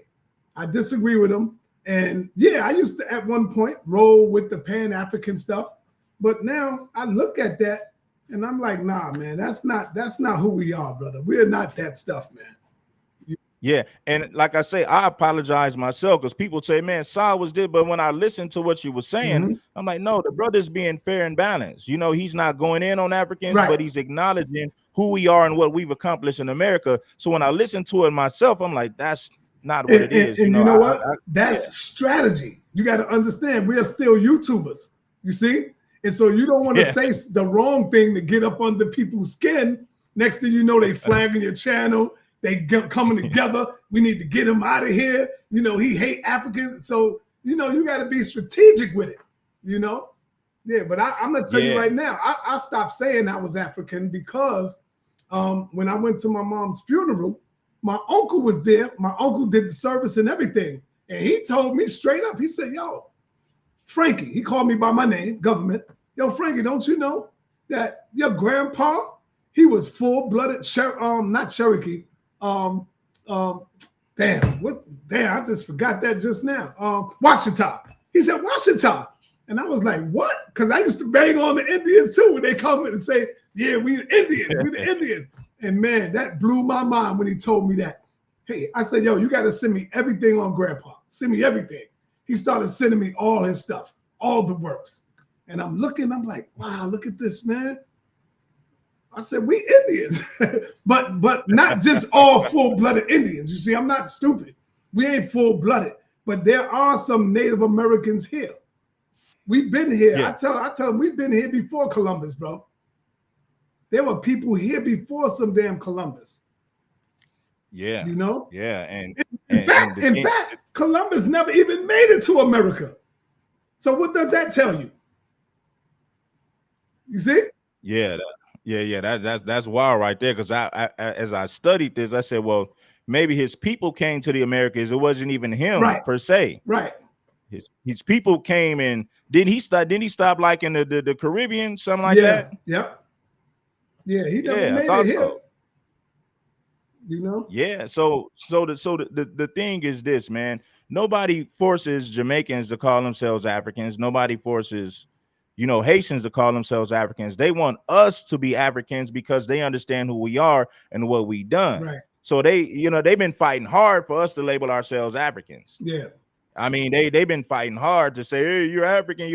We understand that we have blood ties to Africa. You go. That's right. But at the same time, we have our own culture. We want to be acknowledged for the things that we done in the United States of America. That's it. That's all. I don't have no disrespect for Africans, but if you disrespect us, and I'm forced to call you out, just like I call out FBA people that's off code. So yes, I'm gonna call an African out who's disrespecting us at the same time. Yeah. Right. Who keeps saying Sonetta's a Dominican? My father's Puerto Rican. My father's not Dominican. Yeah. My father's Puerto Rican. My mother is a foundational FBA right here. And you know, I text Tyreek. I called him up. I said, yo, Tyreek, you gotta let me know, bro. Am I a foundational African or what? So I told him, I said, my father Puerto Rican, my mother is here, and he hit me back straight up and said, nah, you foundational black, foundational black American. So I'm like, oh, okay. Because I was like just thinking. And I said, man, it's on and popping now. and Unc and all them niggas, they all mad at me, man. They be like, come on, son, man. Like, what are you talking about? Nah, nigga. Yeah, because somebody was asking me in the comments, they said, do you got to have two parents? I said, no. If you have a parent that's FBA, that's what Tyreek said. And you identify with that, then that's just is what it is, because we got people with two FBA parents. And look at Jesse Lee Peterson. He from Alabama. Look at where he grew up at. And then he, by lineage, he's FBA, but his mentality is of a Tommy Sotomayor. So what I want to tell people is kind of just like what you identify with and what you have loyalty to. Right. You got people with two FBA parents and they have no love for our people. They over there pandering to the white folks, making videos about black fatigue. Yeah. So man, you can just look at us and see that we are totally different from Africans, man. You can see the features. One time I was looking at our feet. You look at their feet, because in the summertime they walk with their sandals, and you'll see their Yeah. whole feet, everything, all that shit is all different from us, man. We totally different. We're not the same. Yeah, man, and let us have it, man, because we have our own culture. Yeah. You know, you might have some FBA people. I've seen some FBA people who said I have no African, but I found that kind of wild because they'll say, well, my people are Cherokee, Choctaw, whatever. I'm like, listen, Yeah. those people got reclassified and labeled Negro and they mixed us all That's right. together. There you go. So I find it impossible that you have no African DNA. So I even think those people within the FBA movement who say that, I believe they're ridiculous as well. Yeah. Because if everybody's labeled Negro and they mix us all together, how is it possible that you have no African blood? Yeah. Now, culturally, we're not Africans, we're foundational Black Americans. But if they took all these tribes and said, okay, we're going to reclassify everybody and label you Negro and mix you all together, I find it almost impossible to not have no blood ties to Africa. Yo, the only thing that I would like to see within the FBA is a little organization, man. Organized. We got to get organized because everybody is just going crazy and running wild and saying anything. And everybody, we are all not on code with each other. So we got to first understand and get on code, you know? Like when the Black Panthers came out, they had the 10-point program. When you look at the Nation of Islam, they have a program. They have a platform. They got the program. And that's how they all together. Now, in different states, did you know that there were higher ranks out there? You know, like you got chiefs out there that's higher, that's leaders. That's leaders to their movement and they FBA.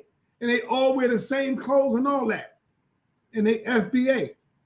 And that's organization. Now you ain't got to wear the same thing, but just be organized. Know what the hell you got to know what you got to say when asked.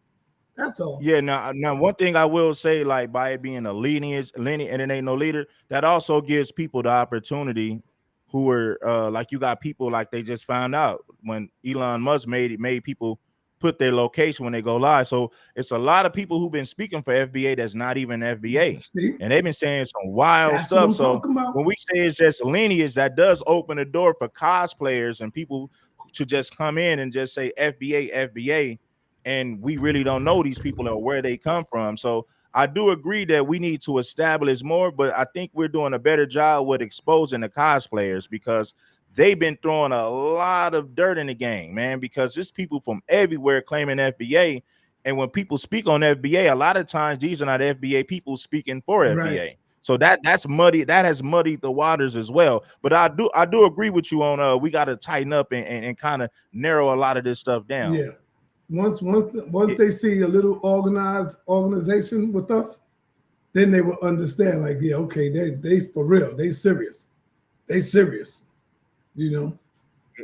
Yeah, but I like I say, I agree with Tariq Nasheed and what he was saying. Now Dr. Umar, on the other hand, he said there should be one big global reparations thing. I'm like, I disagree with that because Africans in Africa are separated through tribes. They can't get it together like that. So we have to figure out what we're gonna do over here first. We got to fix our homeland. We got to fix our backyard before we connect with other people for a global reparations thing. That's right. I agree. Now, if we get it together over here and other people want to get on board and do what they want to do over there, fine. But we got to clean up our backyard first. Yep. Street media, man. Hey, man, you hit the link. You want to come up, brother? I'm going to drop it for you again. But yeah, go ahead, Sonetta. You got it. Yeah, I agree with you, man. Because when you look at all the other nationalities, they put themselves first. And the minute we want to do that, now we got to be racist. See, they trick us with that. Oh, that's a racist group over there. They're all about themselves. Every nationality is about themselves. You don't see nobody forming an alliance with us. You see what I'm saying? We are by ourselves, man, in this right here, in this struggle. So, yeah, man, I agree with you 100%. Yeah, man. I mean, I'm not against blacks globally getting, reparations for what they've gone through, but we got to get our stuff together here first, because think about it. Like when we did the civil rights movement, everybody came over here and latched on to the movement and got more than what we got out of it. Yeah, there you go. So we gotta get our stuff together before we connect with other nations. You know, like let's get our stuff going over here. And what, like, I don't have a problem, being cool with certain Africans, but my thing is this: we got to get it together here first, because Africans in Africa, they're separated and divided through tribes. So how are we going to connect with a group of people that's already separated and divided themselves? Yeah, yep. I'm with you on that. All right. So the brother went out for a minute. He'll be back in. He'll be back in. But yeah, I've been saying this for a long time. I've been on the street of Harlem, the streets of 125th Street. I've been out there for like 20 years and doing this work, man. And I was working banging on the beast, man. And then I come here and then people say, yo, you ain't no black, you ain't down with us. I'm like, what? Nigga, I've been on the street on the battlegrounds fighting for our people. The hell are you talking about? But anyway, brother, I just wanted to come up here and salute you, man. Great work that you're doing. You know what I'm saying? And I be tapping and I be in the bushes a lot. Something told me to tap in today and just come up and say what's up to you. I'm gonna tap in with you too and pull up to one of your panels, brother. Okay, that's cool. That's cool. Yeah, I be you gonna see me up over there. Yeah, you know, I be kicking their ass over there. Yeah, if you do a show this week, I'm gonna pull up and tap in with you, bro. Okay, that's what's up, my brother. All right, and blessings to you. Peace and blessings to you. All right. Shout out to Sonetta. No, see, this is why I kind of did my thing. I think Sonetta Sonetta is on point, because he did give Captain some pushback. You know, he didn't want to disrespect the brother, but at the same time, he wanted to give him some pushback about, the FBA thing. And he said his FBA thing ain't for the weak. Yeah, shout out to Scoop. It ain't for the weak. Only the real gonna pull up to speak. It ain't for the weak. Say probably 50 plus years. If he might say, Cap, you shorted me a couple of decades. But I would say who has put in at least 50 years of putting in work, dealing with. Yeah, I'm gonna pull up to one of Sai's panel, man. You know, when he goes live, I'm gonna pull up over there to have a conversation with some of the brothers over there, man. And that's what I'm gonna do. Live, direct, and full effect. Microphone check. Hit the like button. It ain't nothing. Make sure that you guys support the platform. Street Media hit the link, but for some reason, when I tried to bring him up, I think he dropped down. Listen, I don't have to agree with Sonetta 100%, but I think, he makes a lot of sense. Now, he used to be on the Pan-African tip, but as of lately, I've seen Sonetta, not necessarily, go full FBA, but I don't see him being like full-fledged Pan-African either. I think the man is just open to what makes sense. But I'm FBA to the gristle, to the bone gristle. Official like the referee with the whistle. Pan-Africanism is corny. I mean, yeah, because my thing is this: like, you living in America, but you're fighting for Africa. You might as well move to Africa and fight for that, if that's really the case. I seen her with Panama flags, though. Sotomayor, a Spanish name. Yeah. I think Tommy said his father is a Panamanian or something like that. I don't know, man. Correct me if I'm wrong. Listen, I'm not right about everything that I say, but I try to be. But I'm not so. Listen, my ego ain't so big to the point to where somebody can't correct me. That's why you always hear me say, "Correct me if I'm wrong." I'm humble. I am humble enough to say, "Correct me if I'm wrong." I say it all the time. I'm not too big for correction, because I could be wrong about things as well. That's why I said, you know what? I got to give Sonetta an apology. Because when I listen to some of the things he said, it's like, okay, well, I can't really say that about Sonetta. Because a true Pan-African wouldn't say some of the things that Sonetta said. So I said, oh, I don't think this brother is I think once upon a time he was like a Pan-Africanist, but as of lately, I think Sonetta has seen the light, and he's taking more pride in who we are as foundational Black Americans and the things that we've accomplished in the United States of America. His father is Panamanian. You talking about Tommy Sotomayor? Yeah.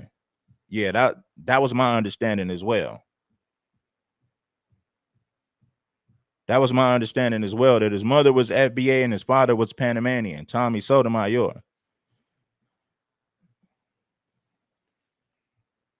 Everybody's conscious using Latin attributes. You crazy. That's crazy. Shout out to the real. The truth is a bitter pill. Yeah, shout out to Sonetta because he did pull up. He did pull up to address it, man. So respect to Sonetta TV. You know, I was under the impression that Sonetta was one of these hardcore Pan-Africanists. He's grifted for views. J-Rock said that he's grifting for views. I don't know, man. I think Sonetta really believes what he says, right? I think he believes what he says. But one thing that I do know, like, well, what I see, I'm gonna speak on what I see. I think Sonetta wants to bridge the gap. He wants to create a bridge between FBA and Africans, but at the same time, he a full sellout. Well, how's the man a full sellout? That light-skinned brother with the bad teeth told Sonetta years ago. Hold on, let me see. That light-skinned brother with the bad teeth told Sonetta years ago, we ain't Africans. He used to always be on Sa's platform. Who are you talking about? I don't know who you talking about. Who's the light-skinned brother that used to be on Sonetta's platform? Make sure that you guys bless the like button, man. Make sure that you guys bless the like button. It ain't nothing, man. Make sure that you do so for sure. Give me your thoughts on that. Nobody respecting Tommy. You already know when Sa speak his truth outside of the debate stuff, he be going in heavy. Shout out to DM3000. Yeah, see, with this FBA thing, though, let me say this. You got a lot of people that's been cosplaying FBA. Right? But at the same time, FBA been a Foundation of Black Americans. We've been exposing the people who's cosplaying. But that's gonna happen with every movement. You're gonna have false flaggers in every movement. When you think about gangbangers, you got gang members who are false flaggers. It's our job to call out the people who are cosplaying, the people who are not truly FBA. It is our job to expose that. But you're always going to have agent provocateurs and people who are cosplaying the culture. That's always going to happen. Now, when he said we need more of a code, now I think we can tighten up shit. But at the same time, when you started, and I'll say that for a whole nother stream. For the most part, FBA people, for the most part, we are on code, but you're going to have some people who are not. You're going to have some cosplayers. That just comes with the territory. You know, that's going to come with the territory. People cosplaying and pretending. Yeah. So I don't care what type of movement or what type of group you have, you're going to have cosplayers. Listen, when you think about the white supremacist movements, there's different groups in that. You got the Aryan Brotherhood, you got the Nazis, you got the skinheads, you got the white knights, you got the Aryan warriors. There's different factions of white supremacists. They don't all agree with each other. So with that being said, you're going to have different factions of black people who want to speak for black people. When you think about white supremacists, they don't all get along. There's many there's different factions of white supremacists, and they don't all see eye to eye. But one thing that they're going to do, if a race war breaks out between blacks and whites, all those different white supremacist groups will come together under the banner of whiteness. Now, that is a fact. But we do got to narrow this down to expose the people who are cosplaying as foundational Black Americans. We at some point, we got to expose that. We got to expose that at some point, because you got a lot of people speaking for FBA who are not FBA. Let me say that again. You got a lot of people who are speaking for FBA who are not FBA. And that's a bad look on our name as foundational Black Americans. So yes, we're going to have to clean that up. We got to expose all those individuals who are cosplaying.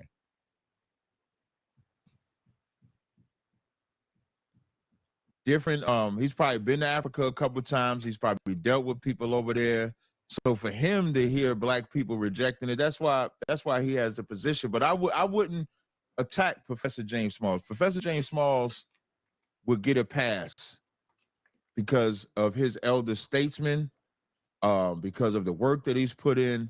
I wouldn't use him as somebody, even if he talked about me, I wouldn't be like, let me attack Professor James Smalls. I wouldn't even do it. It would just get a pass. And I say that from experience of meeting him twice. And every time we've interacted, we've never collided, even though we have a clear different position. Our positions aren't even close with each other. But we don't have to attack him. So, but I think Professor Smalls, giving his opinion on FBA, he's entitled to that. And again, I'm telling you, somebody would have to convince me how FBA is not a hustle. And the only way you can convince me that FBA is not a hustle is give me the rules, code of ethics, the structure of it. Because just telling me we just calling ourselves Foundation of Black American, that's too many damn. So he said FBA is a hustle.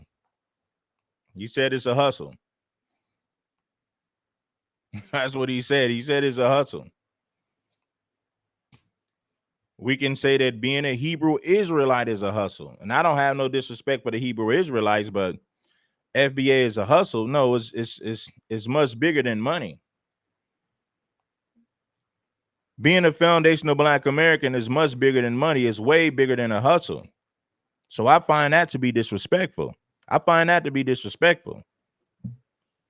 In one breath, he'll say that he's not in one breath, Captain Tazaryach will say that he's not disrespecting FBA, but in the next breath, he's clearly disrespecting FBA. He said there's no morals, there's no codes. They let rainbow community members, you know, you got rainbow community members in the forefront of the FBA movement. When that's a bold-faced lie, that is a bold-faced lie. One of the furthest things from the truth.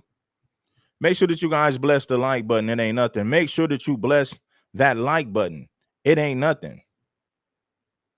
King Supreme, you already know what it means. Hit the like button. Show some love for sure. You already know. Let me see what we looking like on those on the like button right now, man. Because a lot of y'all been rocking with the show, but y'all ain't been hitting that like button. Let me see how many likes we got, man. We got 277 likes. We should have way more than that. We should have way more than that. Tariq root work business must be putting a hurting on his oil business. We really in the field. You already understanding the deal. Captain Tazaryach, he sway like the wind. I believe he's bipolar. That's what Baby Lane Stanfield. Shout out to you, my brother. So what are the rules of Mexicans, Cuban? Bro, just talking out of hate. Right. Now we're gonna have to narrow some things down to show people like, okay, if a person ain't saying this or doing this, then clearly they're cosplaying. So eventually you're gonna have more rules and regulations to determine if somebody's FBA or not, to determine if they're on code or off code. So that's coming. That's coming in due time. All the cosplayers will be exposed in due time. Please believe that.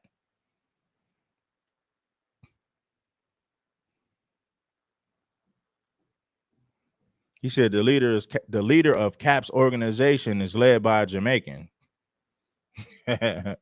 Is led by a Jamaican. The leader is Jamaican. That's the reason Captain is attacking FBAs. They're afraid they will lose members or potential. They're afraid they will lose members or potential members. I feel you. Exactly. It's non-foreign Black Americans' identity. FBA in a nutshell. Shout out to you. Why don't you pull on up and speak on the facts? It's realer than rap with no cap.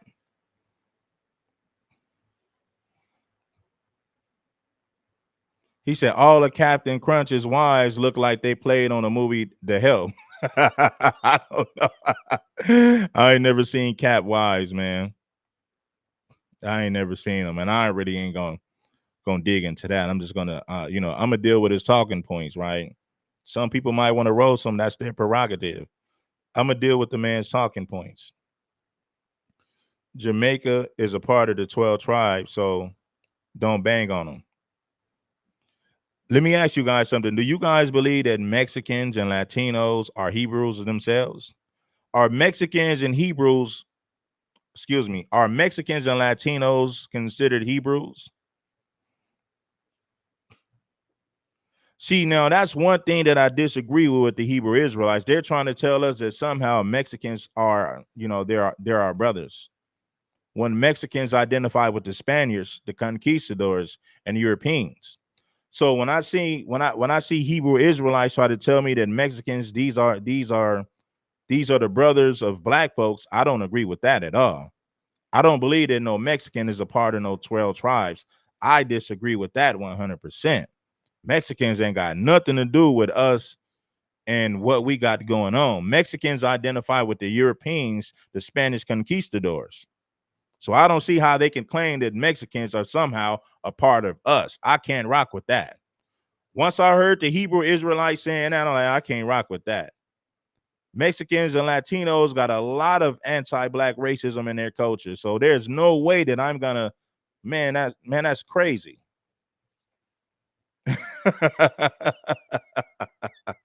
So when I heard Hebrew Israelites trying to say that Mexicans are brothers of Israelites and black folks, I said, man, please.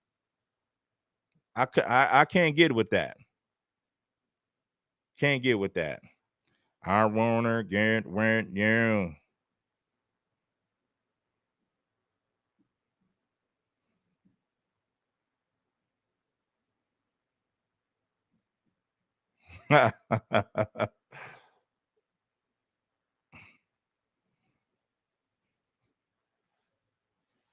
The Mayans are black. Yes, I agree with that. But see, the thing about it is this: the Mexicans that we see today, they have more European and conquistador blood.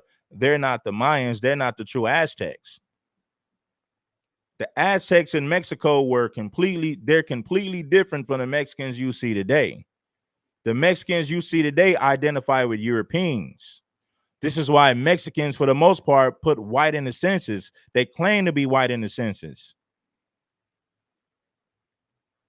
He said, be careful going over there. Let me see what my brother said. He said, FBA Combo said, Red, be careful going over there into a Pan-African space. You know what I say? Once a Pan-African, always. Shout out to the FBA Combo. It's just for conversation. I ain't gotta agree with everything that Sai says. I got respect for Sinetta TV. I got a lot of respect for Sinetta. I just disagree with some of the, I ain't gonna get into that, but for the most part, man, I respect what Sinetta got going on.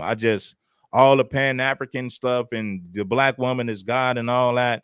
The black woman got a long way to go before she can become close to a God, right? She got a lot of, just like black men, we got a lot of work to do ourselves. So I don't call people queens and goddesses. I don't really believe in that. I don't believe in that language.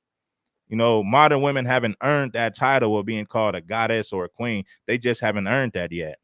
So that's what I disagree with when it comes to our elders. I believe our elders, they mean good, but they're going about it wrong, because the modern women of today are the furthest things from queens. They're nothing close to being queens. Not the modern women that we deal with today.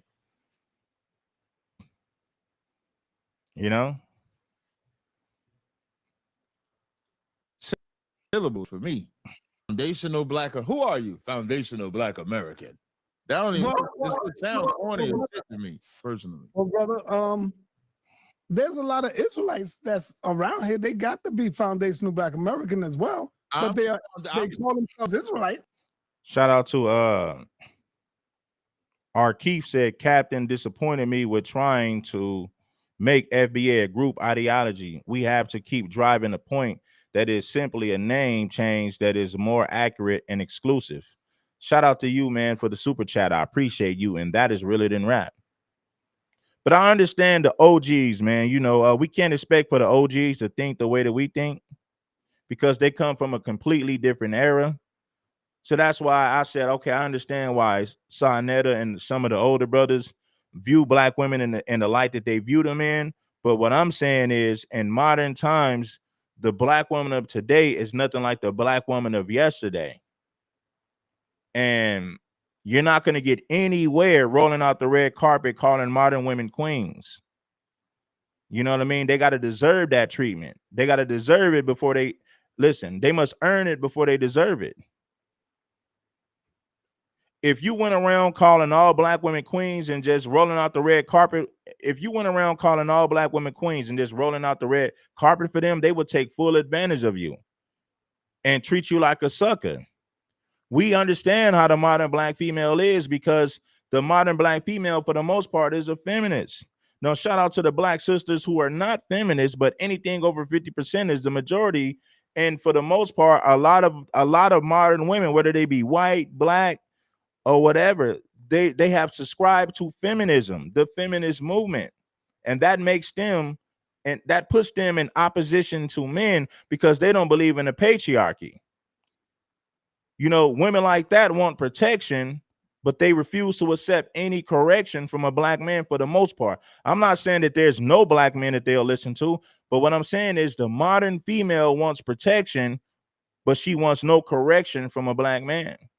Basically, what she's telling you is pay my bills, roll a red carpet out for me, then I'll decide if I'm going to listen to you. That's the mindset of the modern day female feminist. And we have a lot of those women in our community with that mindset.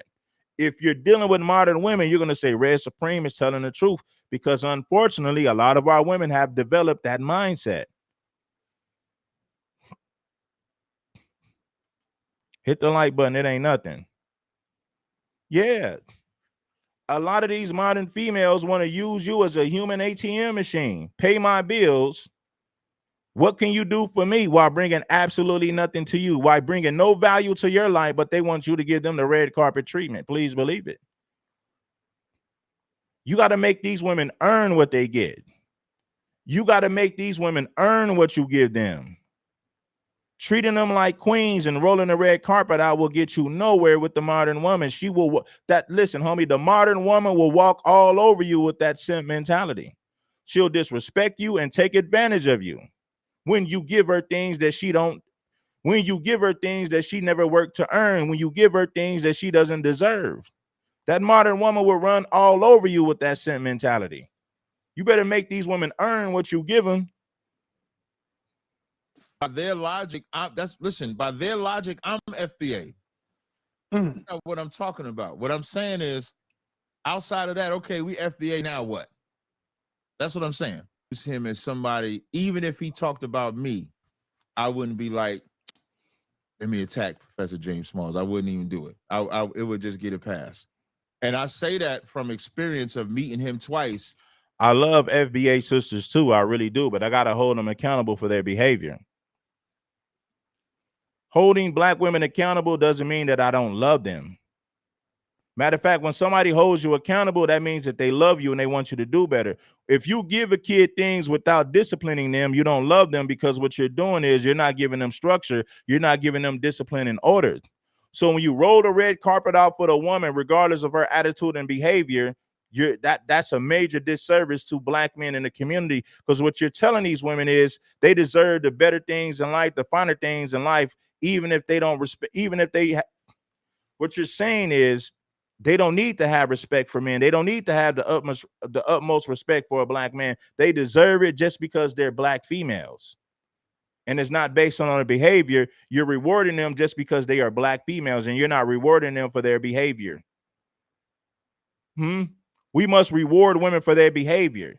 You don't roll the red carpet out for a chick just because she's a black woman. She'll take full advantage of you and treat you like a certified sucker if you come with that mindset. You don't give your kids stuff because they want it. You give it to them because they earn it. They got good grades in school. They clean up around the house. They're respectful. Then you give them things. You got to look at women the same way. You don't roll the red carpet out for a chick just because she's a black woman. If she don't respect you, if she's mouthy and she's combative, she don't deserve nothing. How can black women ever learn if we never hold them accountable as men? As men, we are the leaders. As men, we are the teachers. And if a woman don't respect that, she don't deserve nothing. I'm not going to treat you like a queen while you're disrespecting me. That's the sucker's mentality. And a lot of black men have to break out of that mentality because, unfortunately, a lot of black men were raised by their mothers.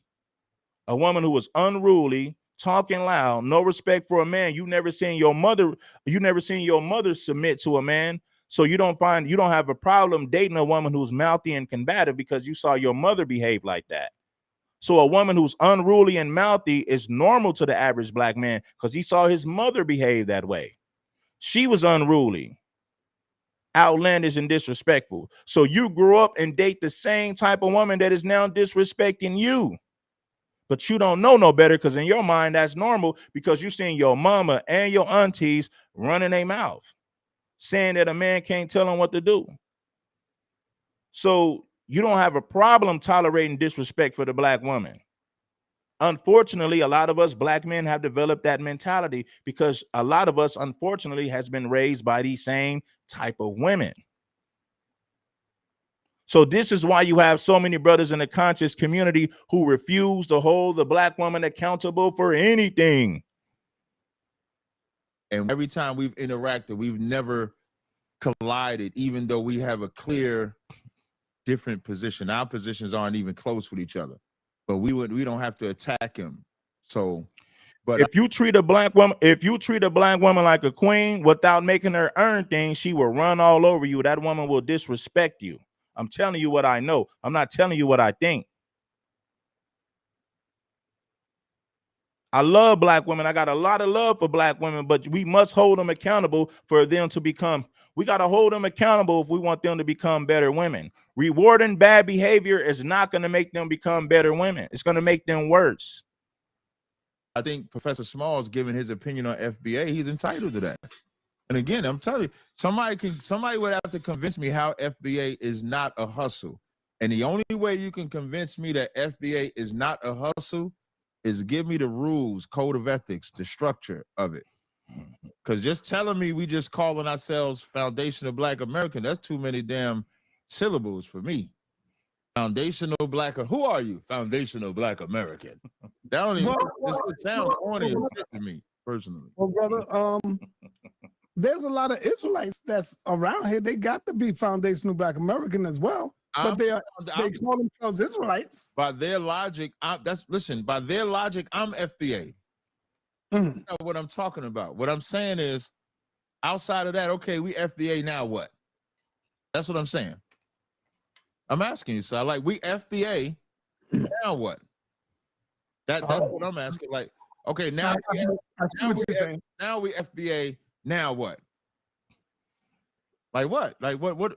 Like shout out, listen, man. Shout out to the lovely FBA sisters. Shout out to them. I got love for them. Don't think that I don't. But what I'm saying is, if we don't hold our women accountable for bad behavior, they're not going to become better women. They'll become worse in due time. Trust and believe. I know what I'm talking about. Anytime you reward bad behavior, the situation only gets worse. If you give a kid candy and they don't clean and they don't wash their hands, they're acting up in school, they're not doing their homework, but you continue to reward that child, in due time, that child will get worse. That child will get worse and not better. So if you reward women who are disrespectful, mouthy, and unruly, in due time, they will get worse and never get better. I'm telling you what I know, my brothers. You cannot reward bad behavior from women. It only makes them worse and not better. You say, Cap, you're an Israelite. Now what? Okay, you're an Israelite. You got to live this way. You got to act this way. You got to talk this way. You got to be this way. You got to love this way. You FBA, now what? I see what you like. What comes with it? That's a question for the people in FBA world and the FBA land. Tell me what that means. We FBA, now what? So right, I see what you're saying, though. I got you. That's what I want. That's what I want to know. Let me ask you this, Captain. Does it matter who you trace your lineage to? And another question right behind it: can a white man be a biological father to FBA children? I'm just asking you, brother. Okay, the white man I remember. What was the first question? What? The first question I have is does it matter who you trace your lineage to? I think it definitely does matter who you trace your lineage to. Mhm. It's, for us, your lineage has to trace to an Israelite on your father's side. So if we trace that lineage and that person comes up Dominican on, Well, Captain Tazaryach can't define what a foundational Black American is. He's a Hebrew Israelite. And Hebrew Israelite tells everybody that Mexicans and blacks are somehow the same, and we're part of the same. Somehow we're part of the same. We're part of the 12 tribes. Somehow Mexicans are a part of that 12 tribes as well. And I don't believe that. I don't believe that no Mexicans have any connections to who we are as Black people, Israelites, foundational Black Americans, or whatever you want to label yourself. I don't believe that Mexicans have anything to do with that. That's where I disagree with Hebrew Israelites.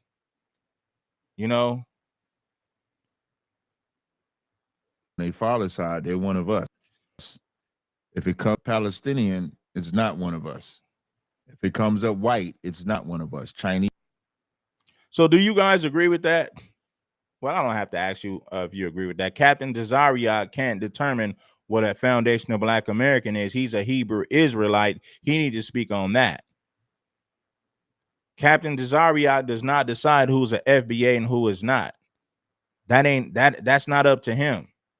He can give his opinion. He's entitled to do that, but ultimately he doesn't make the decision.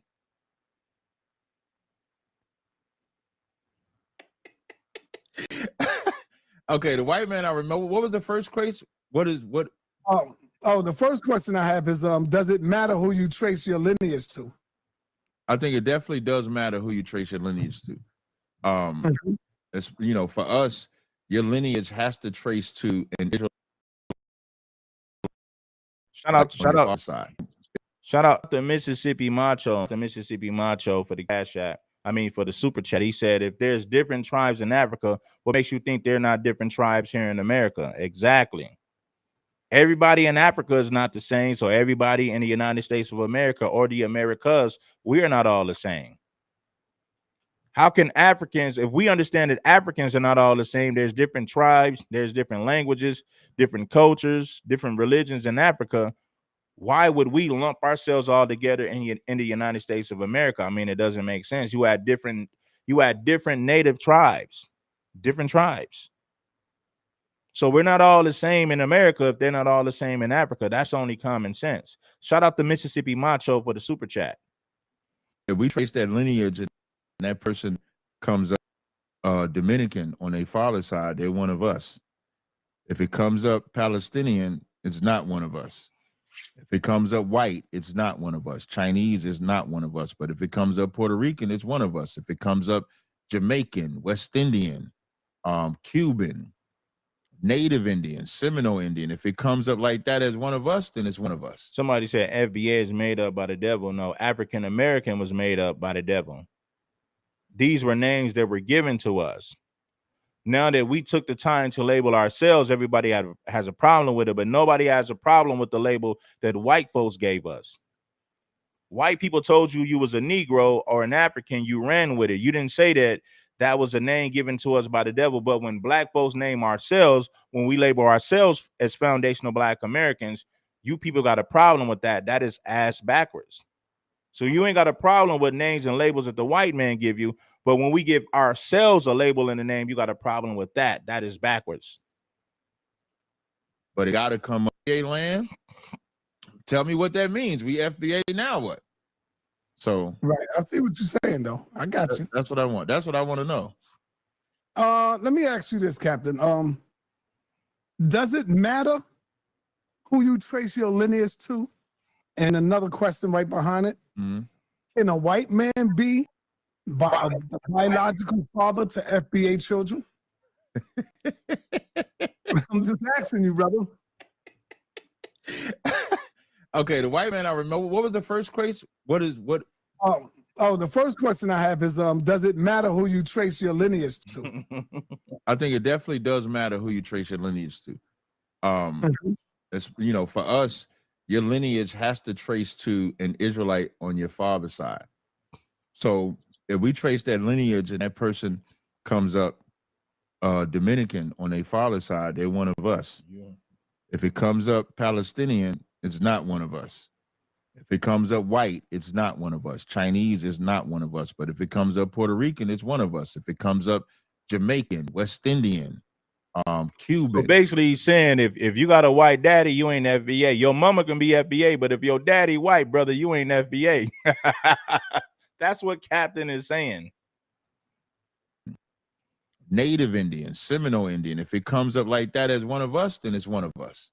But it got to come up as one of us, and that's something. And what's important about that too is because you have those terms. What's some terms? The one drop rule. Black Mhm.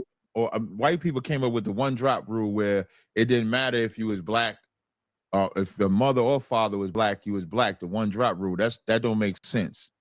So for us to make sense out of it, your father has to be one of us to be one of us.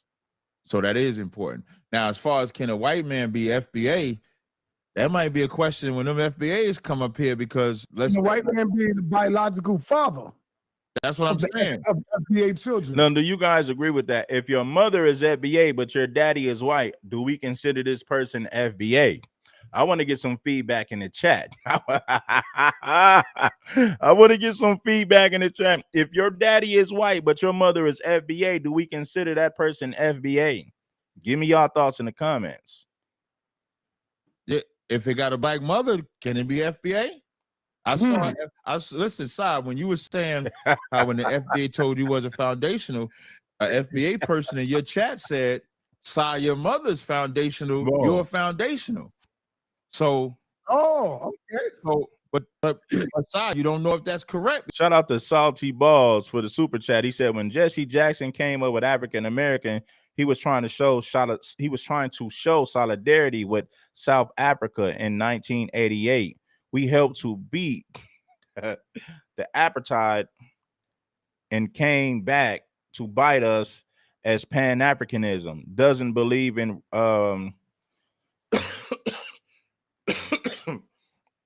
shout out to hold on. Reciprocity, if I'm saying it right. Pan-Africanism doesn't believe in reciprocity. If I'm saying it right. If I'm saying it right. Sometimes I pronounce words wrong, but then again, each one teach one. But shout out to Salty for the super chat. I appreciate you for the feedback in the chat, Salty, because I learned from you guys too. Sometimes you guys educate me with a lot of things you say in the chat. So I appreciate my brothers who come in here with a lot of knowledge and wisdom because each one teach one. I don't know everything. Salty just put me up on game about something. So I appreciate Salty not only for sending a super chat, I appreciate him for putting me up on game for something that I probably never studied. So I learn from you guys all the time. I'm never too big to learn something from the people in my audience. But shout out to Salty for dropping a super chat and dropping some jewels that we can use. Because they ain't got no structure, they ain't got no order.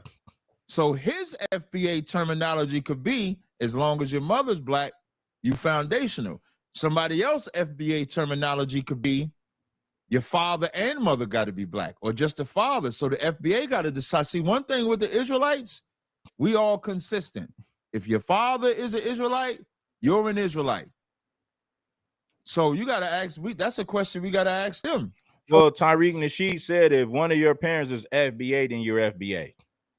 So I'm going to roll with Tariq Nasheed. Now, he says that he's not the leader, but at the same time, he's the one who coined the phrase. So I got to roll with Tariq Nasheed on that. Tariq Nasheed said if one of your parents is FBA and you rock with FBA 10 toes down, then that makes you FBA as long as one of your parents are FBA. You know, those are the words of our great brother Tariq Nasheed. Right? If one of your parents are FBA, then that makes you FBA. Has nothing to do with the mother or the father. He said just one parent. Now, I don't know if you guys believe in that, but these are the words of Tariq Nasheed. Tariq Nasheed never said that your daddy got to be FBA. He said if one of your parents are FBA and you rock with FBA 10 toes down, then that makes you FBA. Correct me if I'm wrong. I don't know. I make mistakes as well because I'm only human. Correct me if I'm wrong, but I believe that's what Tariq Nasheed said. If I'm wrong, please correct me now. Let me follow that question up with this. When does a person stop being considered an FBA when they have children by white people? You said, say that again? I said, so let's follow it up with this one here. When does a person stop being FBA? When they start having children by white people? I mean, for us, the person, their daddy is going to be white. Mm-hmm. So, of course, according to y'all, because from my understanding, Tariq didn't say that your father needed to be FBA. He said your father or mother can be FBA, and if you rock with FBA, then you FBA.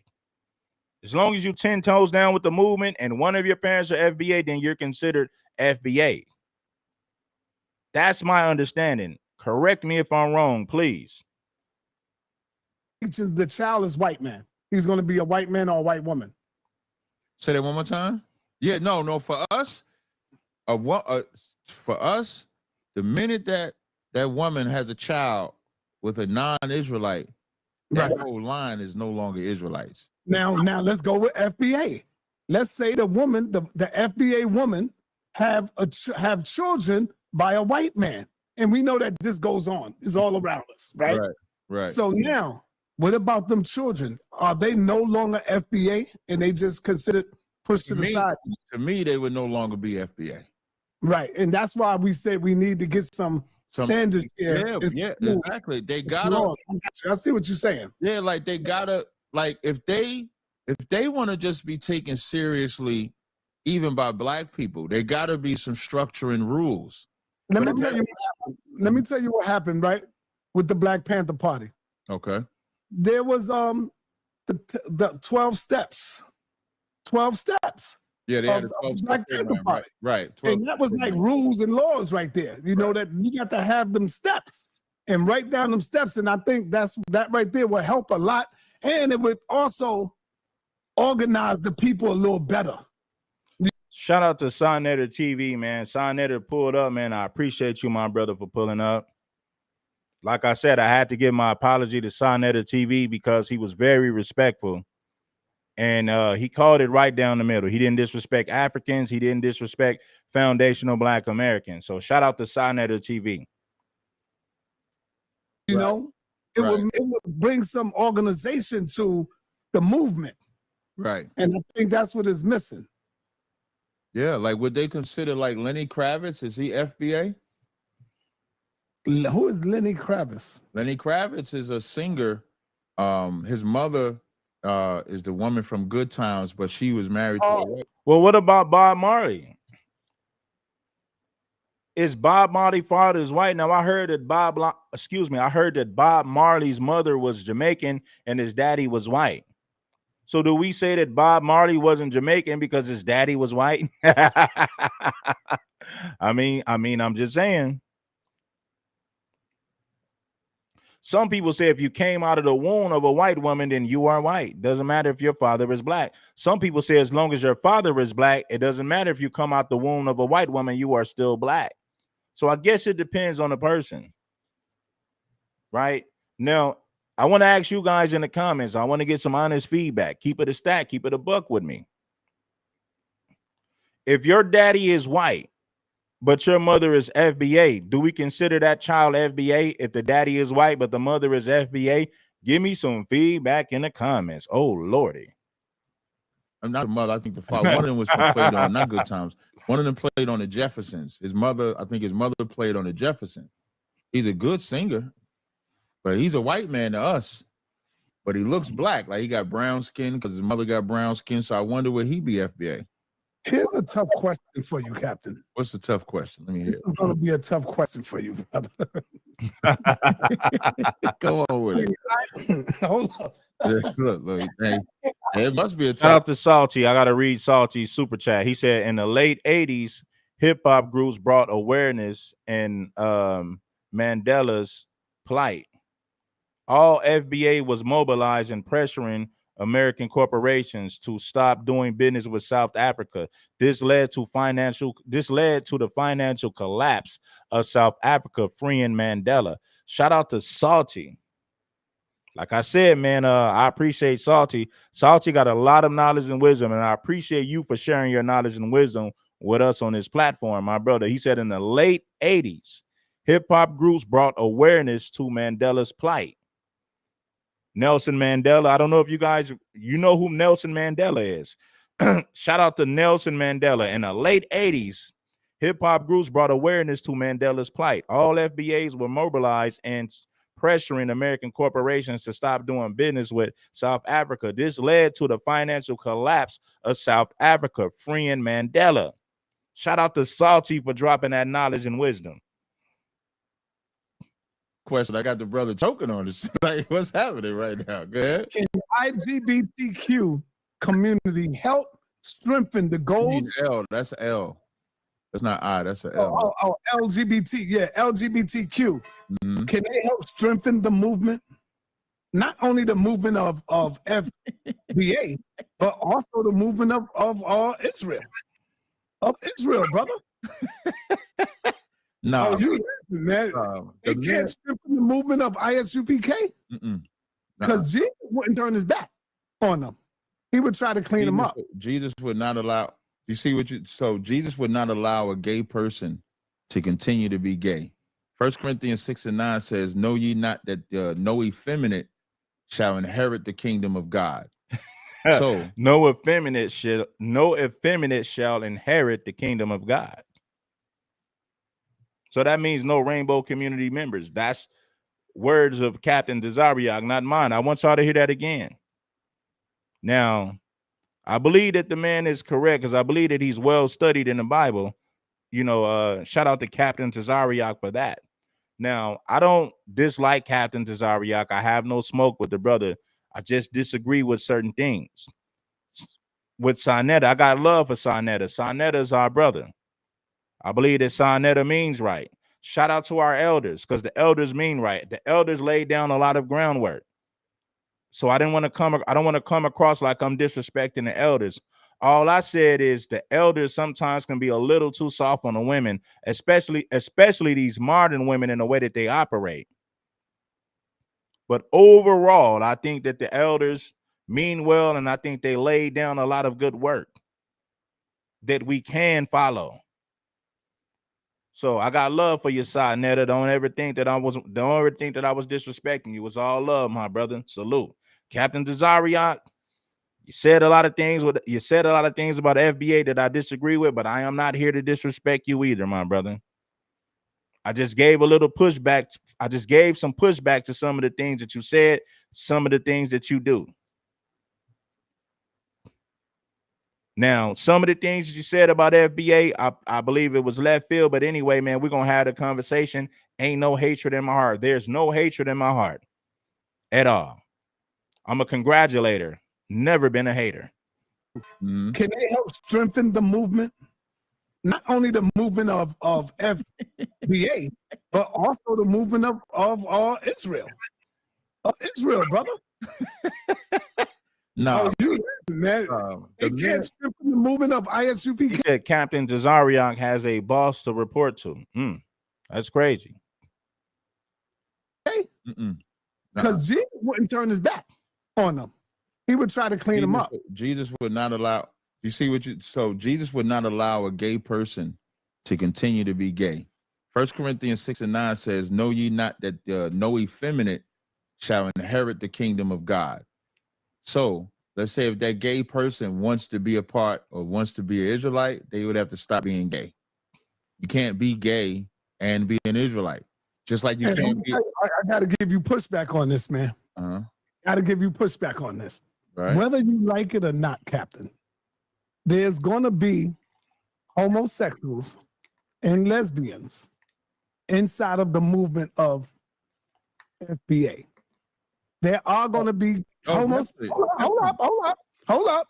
They are going to be homosexuals and lesbians as FBA. It don't matter. If they FBA, they FBA. You can't change that. They are foundational Black Americans. Now, that's a fact, Sonetta. I said this earlier, and this is why I said I had to listen to Sonetta and not judge Sonetta based on the things that people said about him. This is why I gave my apologies to the brother, because you got rainbow community people who are FBA by lineage.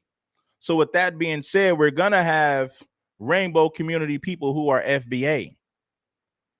Because if you're FBA by lineage, then what they do in the bedroom does not take away from the fact that they're still FBA. We might disagree with their sexuality and their lifestyle, but if FBA is a lineage, then we're going to have a lot of rainbow community members who are FBA just based on lineage. Shout out to Sonetta TV. They are going to be homosexual FBA, but also the movement of Israel. Of Israel, brother. No, man. They can't strengthen the movement of ISUPK because Jesus wouldn't turn his back on them. He would try to clean them up. Jesus would not allow. You see what you? So Jesus would not allow a gay person to continue to be gay. 1 Corinthians 6:9 says, "Know ye not that no effeminate shall inherit the kingdom of God?" So let's say if that gay person wants to be a part or wants to be an Israelite, they would have to stop being gay. You can't be gay and be an Israelite. Just like you can't be. I got to give you pushback on this, man. Got to give you pushback on this. Right. Whether you like it or not, Captain, there's going to be homosexuals and lesbians inside of the movement of FBA. There are going to be homosexuals. Hold up. There are going to be homosexuals and lesbians as FBA. It don't matter. If they FBA, they FBA. You can't change that. They are foundational Black Americans. Now, I'm moving over to you, brother. Right. Same with you. You can't change that. You teach that we are Israelites. So if we are Israelites, they are homosexuals and gays here. That's Israelites. Do you agree?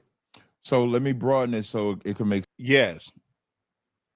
I'm pretty sure that there's Israelite brothers who swing that way. Some of them might be low key because they don't want to be ostracized or, you know what I mean, kicked out of the group. But I'm pretty sure that you got a lot of people, some people who claim to be Israelites who are rainbow community members. So you can't tell me that nobody who claims Israelite is a rainbow community member. I refuse to believe that. You're going to have rainbow community members. I don't care what you claim. I don't care if you're white, black, Chinese, or Guapanese. You're going to have some rainbow community members that's a part of that because that's what it is in today's society. But I'm pretty sure Captain Tazaryach is going to tell you if you're a rainbow community member, then you cannot be an Israelite. I'm pretty sure that's what he's going to say. But anyway, let's see what he has to say about that. The not Captain. There's going to be homosexuals and lesbians inside of the movement of FBA. There are going to be homosexuals. Hold up.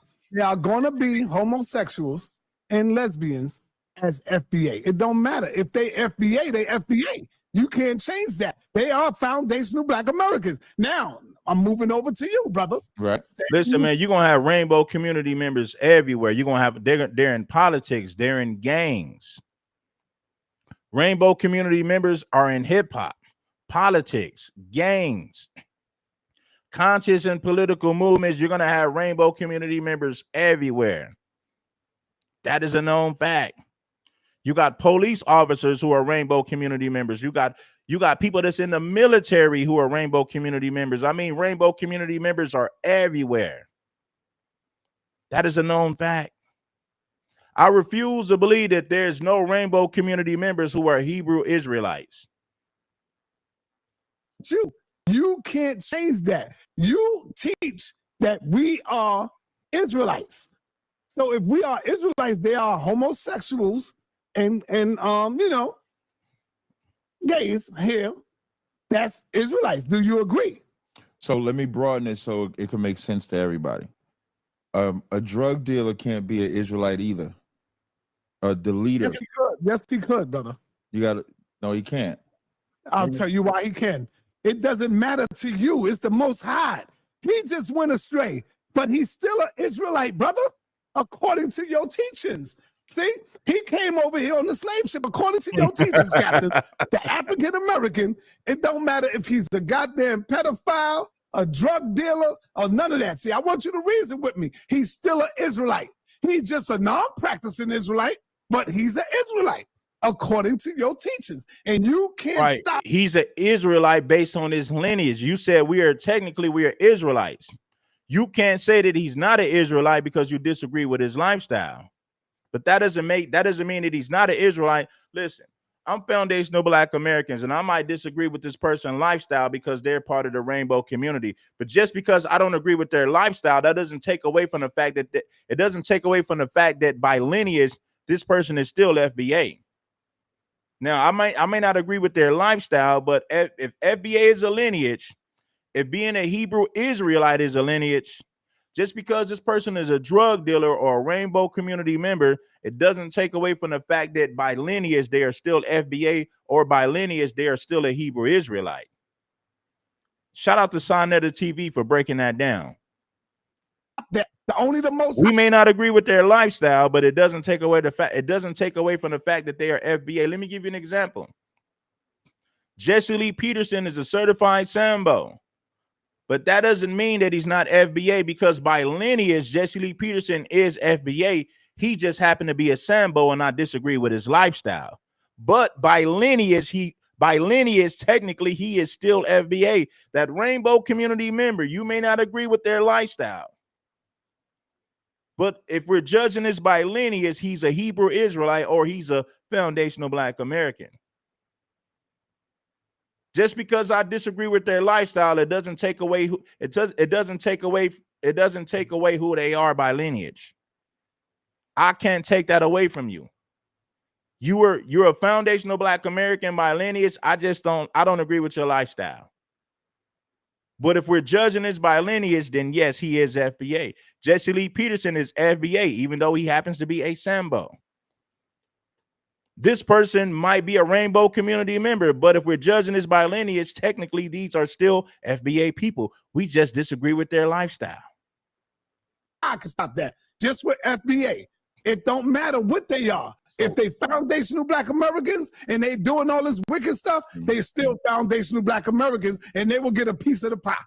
So I'll answer it this way so you can understand.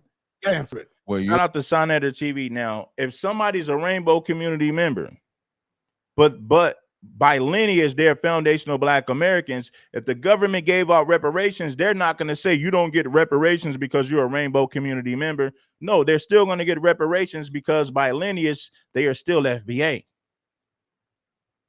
They're not going to say you don't get reparations because you're a Sambo. No, by lineage, he's still FBA. He just happens to be a Sambo. We're talking about, there's two things you're talking about. So, I always say we all Israelites. Since I've been in the conscious community, I always say we all Israelites. Now, there's a difference between Jesse Lee Peterson is off code, but by lineage, he's a foundational Black American, regardless if we like it or not. See, being a foundational Black American ain't got nothing to do with your feelings.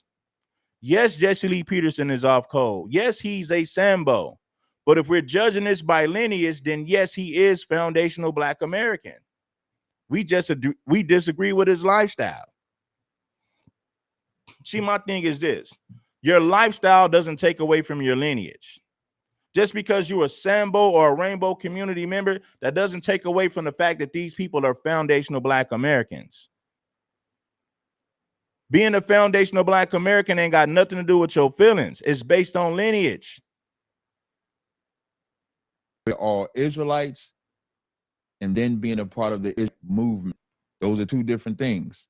So you see how you brought up the Black Panther Party 12-point system, right? Mm-hmm. So to be a part of the Israelite movement is now, that's different than, so I look at you, the WAC 100s, the Genuines, Me, 45, yeah, all of y'all is Israelites. Thank you. That's what I'm telling you. Yes. But none of y'all, like Sinetta, you're not a part of the Israelite movement. Wax not a part of the Israelite movement. Right, but that's still don't change the fact that they are Israelites. Let me. Just because you're not a part of the movement, that doesn't mean that you're not an Israelite, because Hebrew Israelites claim that black folks are Israelites, right? So by bloodline, they're considered Israelites, regardless of their lifestyle. You don't, just because you disagree with, now, you could easily say they're not a part of the movement. Now listen, Jesse Lee Peterson is not a part of the FBA movement, but if we're judging this by lineage, then he is FBA. He's just not a part of the movement. But by lineage, he is FBA. Ain't the difference, because just like Nas. I ain't talking about Nas Escobar. I'm talking about Nas, the homosexual brother. Right, you talking about Nasi right now? Who, Nasi? Yeah, he's locked down. I don't know. I ain't seen Nasi since it came out what he was doing. You got to say Nas X. You got the rapper Nas, then you got Nas X, the Rainbow Community guy. Locked up, I think. He's in jail. But yeah, he's Israelite. But I'm trying to get you to see the difference of what I'm saying. So when I say that we're all Israelites, so we teach blacks, Hispanics, and Native Indians are Israelites. That's all of them. So blacks, Hispanics, and Native Indians are Israelites, right? See, what I don't like about Israelites is they want to bring in all these other groups who are anti-black. They want to bring in Hispanics and Indians, and none of those people got love for black folks. So that's why I can't be a Hebrew Israelite, because you're not going to convince me that a Mexican Hispanic is my brother, when we all know that Latinos from Latin America have been indoctrinated with anti-black racism. There's no way that you're going to convince me to be brothers with them. They have anti-black talking points. They have anti-black ideologies. It's a part of their culture. Hebrew Israelites are teaching you that blacks and Hispanics are the same. They're part of the same tribe. I don't subscribe to that. But you cannot be a part of this movement unless you repent from the evil that you're doing. I understand that. I got you. Okay, you can't be a part of the movement, but technically, if blacks are Israelites because of their bloodline, then it doesn't matter that they're not part of the movement. Technically, they would still be considered Israelites. Let's say we got rainbow community members, and let's say we got rainbow community members who are foundational Black Americans. We don't agree with their lifestyle, but if it's a lineage-based thing, then we can't take that away from them. Technically, they are foundational Black Americans. We just disagree with their lifestyle. They may not be a part of the movement, but technically, they are still foundational Black Americans. Let me finish. In the FBA, they don't have to stop the evil that they're doing to be FBA. So the difference between ISUBK, the difference between the Israelite movement and what FBA is just something that everybody can identify as. The Israelite movement is something you have to obey. You have to obey God to be an Israelite. So I would not call Sinetta an Israelite. You can't now listen. It's not about if you obey or not. Just because a white person don't subscribe to white supremacy doesn't take away from the fact that they are still white. Just because a white man doesn't subscribe to white supremacy, it doesn't take away from the fact that he is still white. Just because somebody who's foundational Black American is a part of the rainbow community, that doesn't take away from the fact that by lineage, they're still FBA. We just don't agree with their lifestyle. You got white people who are Republicans and Democrats. Their lifestyle does not take away from the fact that they are still white people. Your lifestyle doesn't take away from the fact that you are still an Israelite. See? It's not making sense now. Now, what Captain Tazaryach is saying, well, if you don't submit to this, then you're not an Israelite. Technically, they are Israelites, because if it's based on who they are, you listen, by bloodline, they are Israelites by bloodline. You can't say that somebody's not an Israelite because you disagree with their lifestyle, because you're talking about a movement. But if we're judging this by bloodline, then technically they are Israelites. Now, you could say that they're not a part of our movement because of their lifestyle. That's fine. I could look at rainbow community members and say they're not a part of the FBA movement because of their lifestyle. But if we're saying that FBA is a lineage, them being rainbow community members don't take away from the fact that they are still foundational Black Americans. We just disagree with their lifestyle. Based on that standard. But I would call Sarnetta an Israelite that got to wake up. So the FBAs, the Christians, the Muslims are all Israelites that have to wake up. He said Cap is in a organization. He said Cap is in an organization. We are not. We are a lineage. Shout out to Root Powder, if I'm saying your name right. What I'm saying is this: it don't matter what Cap say. If you're saying that Black people are the true Israelites and that's a lineage-based thing, he may not say that. But just because you disagree with their lifestyle doesn't take away from who they are as people. Anyway, man, listen, man, we're going to wrap this one up, man. I got another show coming up. I appreciate everybody for tapping in. We're going to continue to get it in. King Supreme.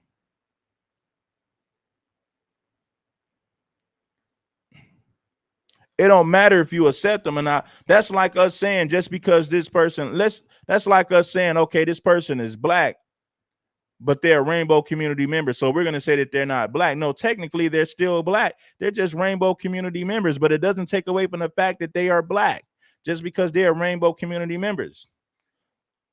Let's look at white people.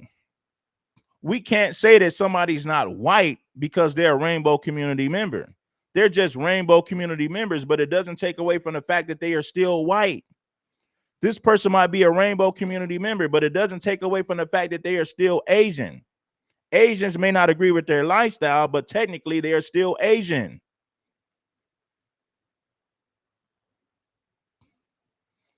We can't say that somebody's not FBA because they're rainbow community members. They might not be a part of the movement, but if we're judging this by lineage, they're still foundational Black Americans, even if they are rainbow community members, because this is a lineage-based thing.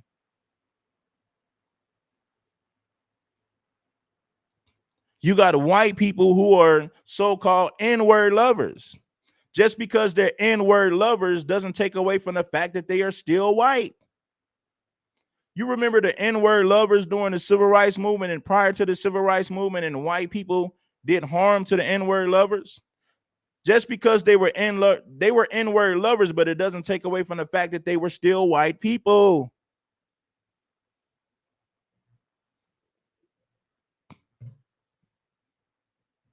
Israelite is lineage, right? Israelite is lineage. Captain might not say that. If you're going to say that Blacks are the true Israelites, just because somebody's a rainbow community member doesn't take away from the fact that they're still an Israelite. You just disagree with their lifestyle. You got rainbow community members from every organization and every race. He said, sounds like Cat wanted both ways. Exactly.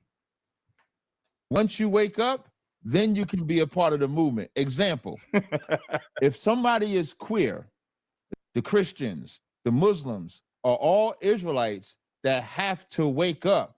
Once you wake up, then you can be a part of the movement. Example, if somebody is queer, if somebody is trans, if somebody is a drug dealer, no, not drug dealer, if somebody is an entertainer, if somebody is a Christian and they're prominent and a good speaker, they can go and speak on behalf of the FBA getting reparations. If you take that same queer, trans, drug dealer, singer, Christian, and he come and say, I speak for the Israelite movement, you're going to see every Israelite come out the woodworks and say, no, he does not. Man.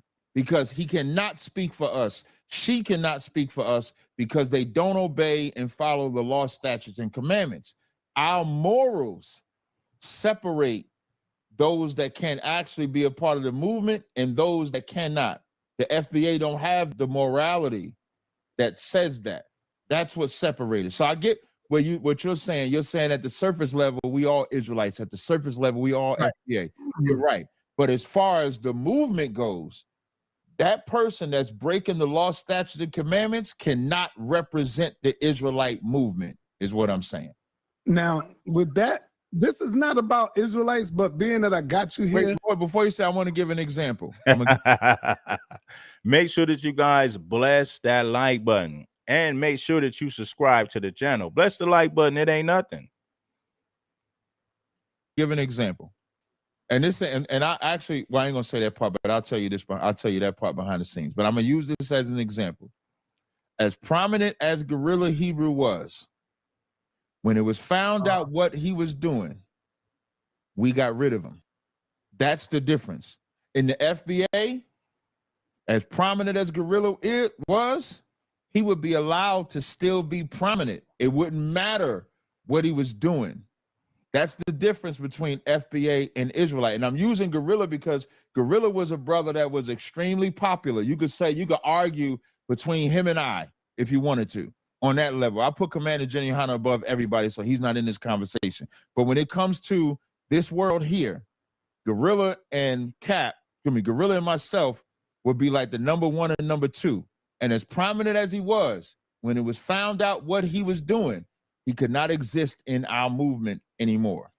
That's the difference. Okay, he can't exist in a movement, but by lineage, he's still an Israelite. If we're going to say that black folks in America are the true Israelites, it doesn't take away from the fact that he's an Israelite because you disagree with his lifestyle. Now, he can't be a part of the movement. That's fine. Just like we got people who are FBA by lineage. They may not be a part of the movement, but by lineage, they're still FBA. You got a lot of people who are Israelites. You might not agree with their lifestyle, but by lineage, they're still Hebrews because technically you're saying that blacks in America are the true Hebrews. That's exactly what I heard people say. A lot of these Hebrew Israelites will tell you blacks in America, we're really the true Hebrew Israelites. So that's still a lineage thing. Now, you can say that they can't be a part of the movement, but it doesn't take away from the fact that by lineage, they're still Hebrews. It doesn't take away from the fact that they're still foundational Black Americans just because they may be rainbow community members. They're just not a part of the movement. As in the FBA or anywhere else, he would be able to still be that same person. That's the difference. He said you're defending gay. You're defending gays. No, I'm just being real. If a white person joins a rainbow community member, it doesn't take away from the fact that he's white. He just happened to be a rainbow community member, but technically he's still a white person. Same thing for black people, same thing for Hispanics, same thing for Asians and Latinos or whatever. A lot of you guys don't operate from common sense. I see this. Some of you guys do, and some of you guys don't. Being a rainbow community member doesn't take away from the fact that you're still a black person. You're still a black person. You're just a rainbow community member. It's between us and FBA. Got you. Yep. I understand what you're saying, brother. Mm-hmm. How did enslavement in America affect African Americans today and the descendants? It affected us so much. That's why you have FBA. That's why you have Israelites. That's why you have Moors. That's why you have 5%ers. That's why you see black people in everything. Black people aren't just one thing. Black people are everything. You have black people that are still into ancient African traditions. There's no denying that. And that's the direct result of what slavery did to us. What slavery did to black people is somebody said you're defending rainbow community members. Some of you people have low IQs. I can't strip you of your blackness, bitch, because you're a rainbow community member. Because being black has something to do with the way that you were born, has nothing to do with your lifestyle. Your lifestyle doesn't take away from the fact that you're black. Your lifestyle doesn't take away from the fact that you're a white. A lot of you people don't have common sense. It don't matter if you disagree. It don't matter if you disagree with their lifestyle. They're still black. They're still white. Now, you can say that they can't be a part of your movement, but it doesn't take away from the fact that they're still black. It doesn't take away from the fact that they're still white or Asian or whatever they may be. I get it. Some of you people don't operate from logic and common sense. I understand that. Us off from having any identity to where no matter what we decide to believe today, a black person is going to say, you can't trace that back to what y'all was doing back in slavery or before slavery. If you pick an African spirituality, they're going to say you can't trace that. Everybody has rainbow community members in a race. That is a fact. See, I'm dealing with reality. You guys are still living in a fantasy. Some of you guys get it, but you got clowns in the comment section who don't. Being a rainbow community member does not take away from the fact that you're still white, or maybe you're black, or maybe you're Asian or Chinese or whatever. You got rainbow community members in every race. Anyway, man, I'm gonna get up out of here, man. I got another show coming up. I disagree with the rainbow community agenda, but it doesn't take away from the fact that they're still black. It doesn't take away from the fact that they're still white. It doesn't take away from the fact that they're Mexican or Latino. You know? Shout out to Deuce Sims, man. He said, that's all within. All that is. Just as all that is within. The all in all. Shout out to the active Chuck. Shout out to my man Deuce Sims, man. Appreciate you, my brother. Listen, homie, I don't agree with the rainbow community lifestyle, but I can't take away from your blackness just because you're a rainbow community member. Technically, you were born black, and that's exactly what you are. God made you the way that you are. I just disagree with your lifestyle. Anyway, man, peace, love, and blessings. Giving you game to keep you from stressing. It's King Supreme. Make sure that you tap in and support the game. Make sure that you tap in with the game. You know? I got to get up out of here, you guys. Peace, love, and blessings. I'm gone. Great show as always. I appreciate everybody in the chat for giving their feedback. Make sure that you like, share, and subscribe. And oh, yeah, why don't you guys hype the videos, man? When these live streams upload to YouTube, I need more people hyping the videos, not just liking the videos. Make sure that you hype the videos when they upload to YouTube. Peace to the real ones. I got to get up out of here, family. I'm gone.